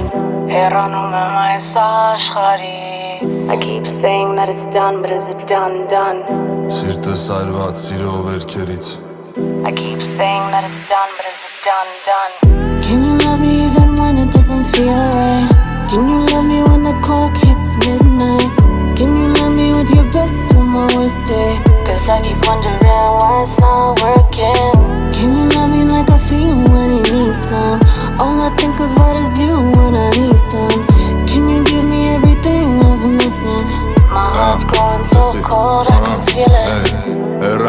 իմ աշխարից, փորձանք ու շարից, մեր սիրո նկարից, իմ ու քո թողած տարից։ Ես գիտեմ, որ դու վառվում ես կրակիցս, ես է խեղդվում առանց քո բարևիցդ, հիմա առանց ինձ ես գիշերները լույս արթուն, առանց ինձ ոնց որ լինես դու անտուն, չես է նկատում, կյանք չես է նկատում, չես է նկատում, սկի չես է նկատում, մենք շջոքինք ոնց կտրվեց ժամանակի թելը, սերը դարավ սարու, սարուսն է հալելա, իմ սիրտը ճակած վրեն, լիքը շրամներ, արի ստե աղջի, արի օթս էլի հետ դու բեր, առանց քեզ ոնց որ մարմին առանց հոգի, առանց քեզ շկամ էլ դու մի բողոքի, առանց քեզ դարել եմ ես քարից, ու քո հետ կհեռանամ ես աշխարից, Հեռանում եմ այս աշխարից I keep saying that it's done, but is it done?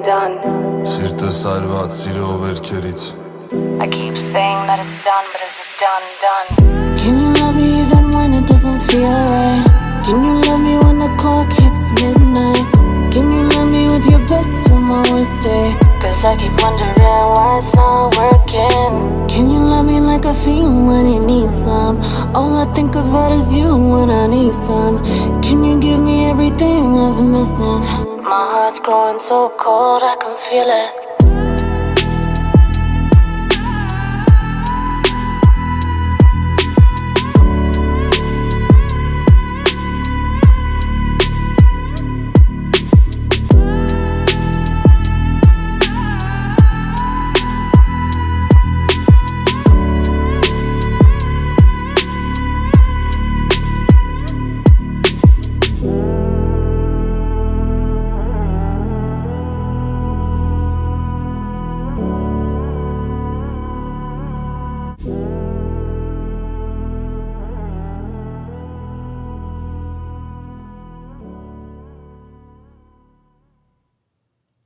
There you go. That was amazing. Good Your job. first exclusive. We appreciate that. That was Very well done. That was very well done. Did you Done like it and though? done. For real. No, for real.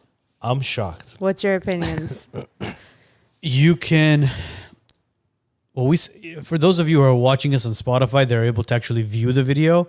For those of you that are on Apple Podcasts, Google Podcasts, iHeartRadio and stuff, unfortunately, if you want to see it, go to our YouTube page. You'll see it there. But the video, you could see a lot of pain in your eyes, and the audio and the music itself. I mean, it literally told the story that you just mentioned, Yeah. where you're done. Done with that bullshit.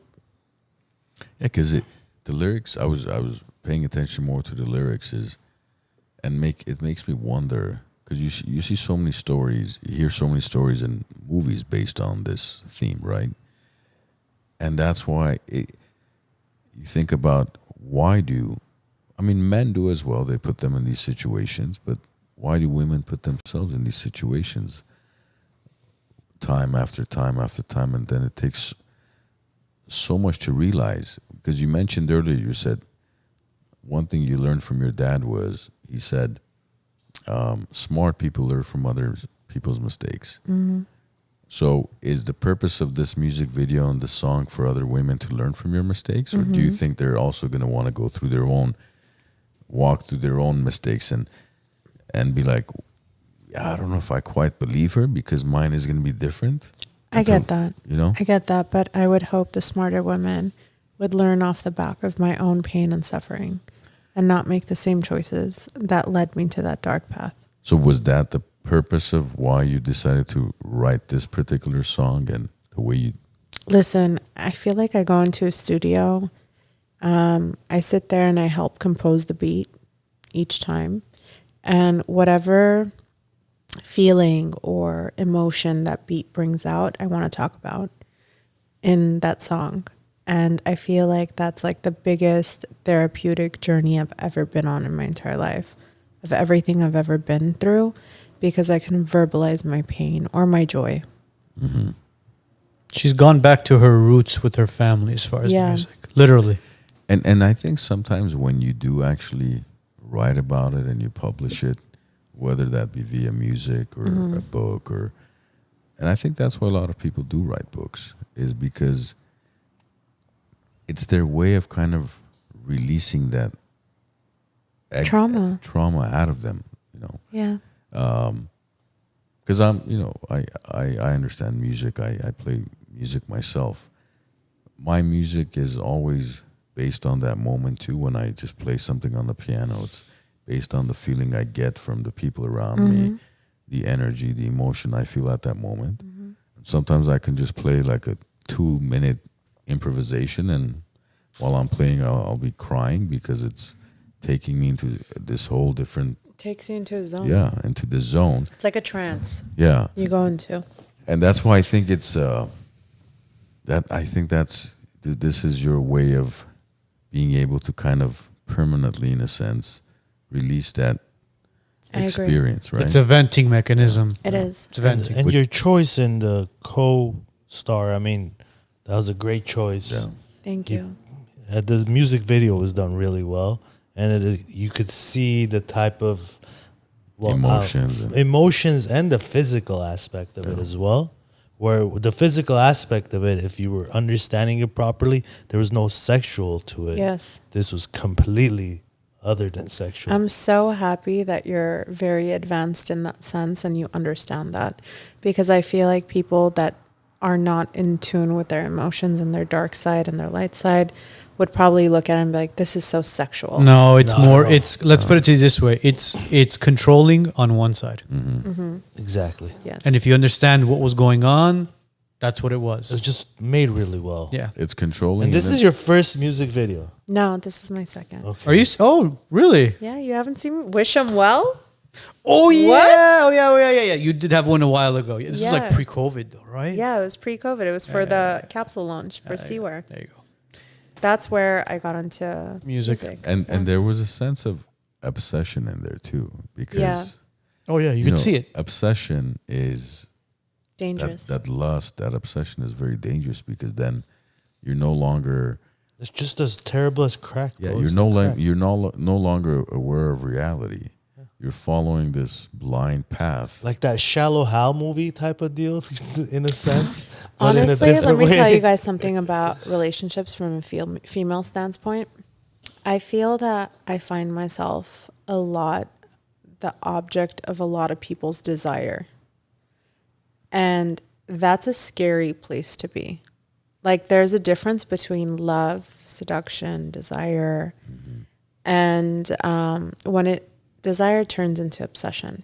When you can't obtain something you desire so much, you want to control it. You want to tell it how to act. And I feel that I've been the object of that for a couple of people.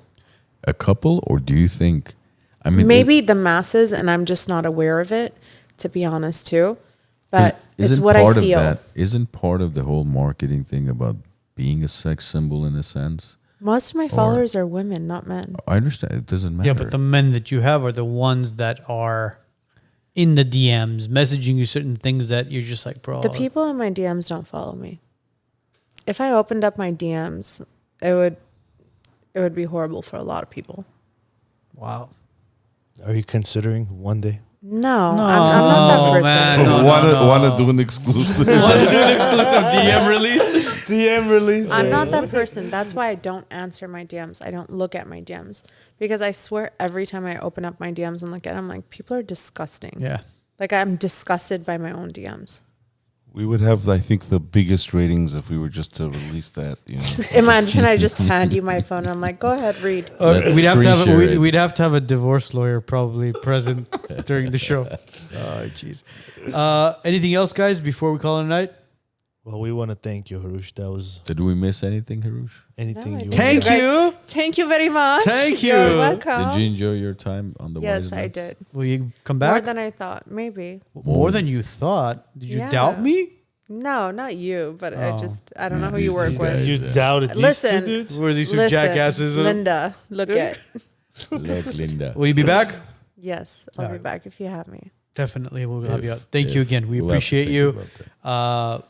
You guys, if you're not following Hrush, go ahead and follow Hrush by what's the IG again? Styled by Harush. Styled by Hrush. She has to say Hrush. Harush. Harush. Short for Harush. Guys, today's episode will be on Spotify, Apple Podcasts, and all major platforms mañana. Have a great week. Have a great weekend. Joe, are we ready? And we'll see you next week.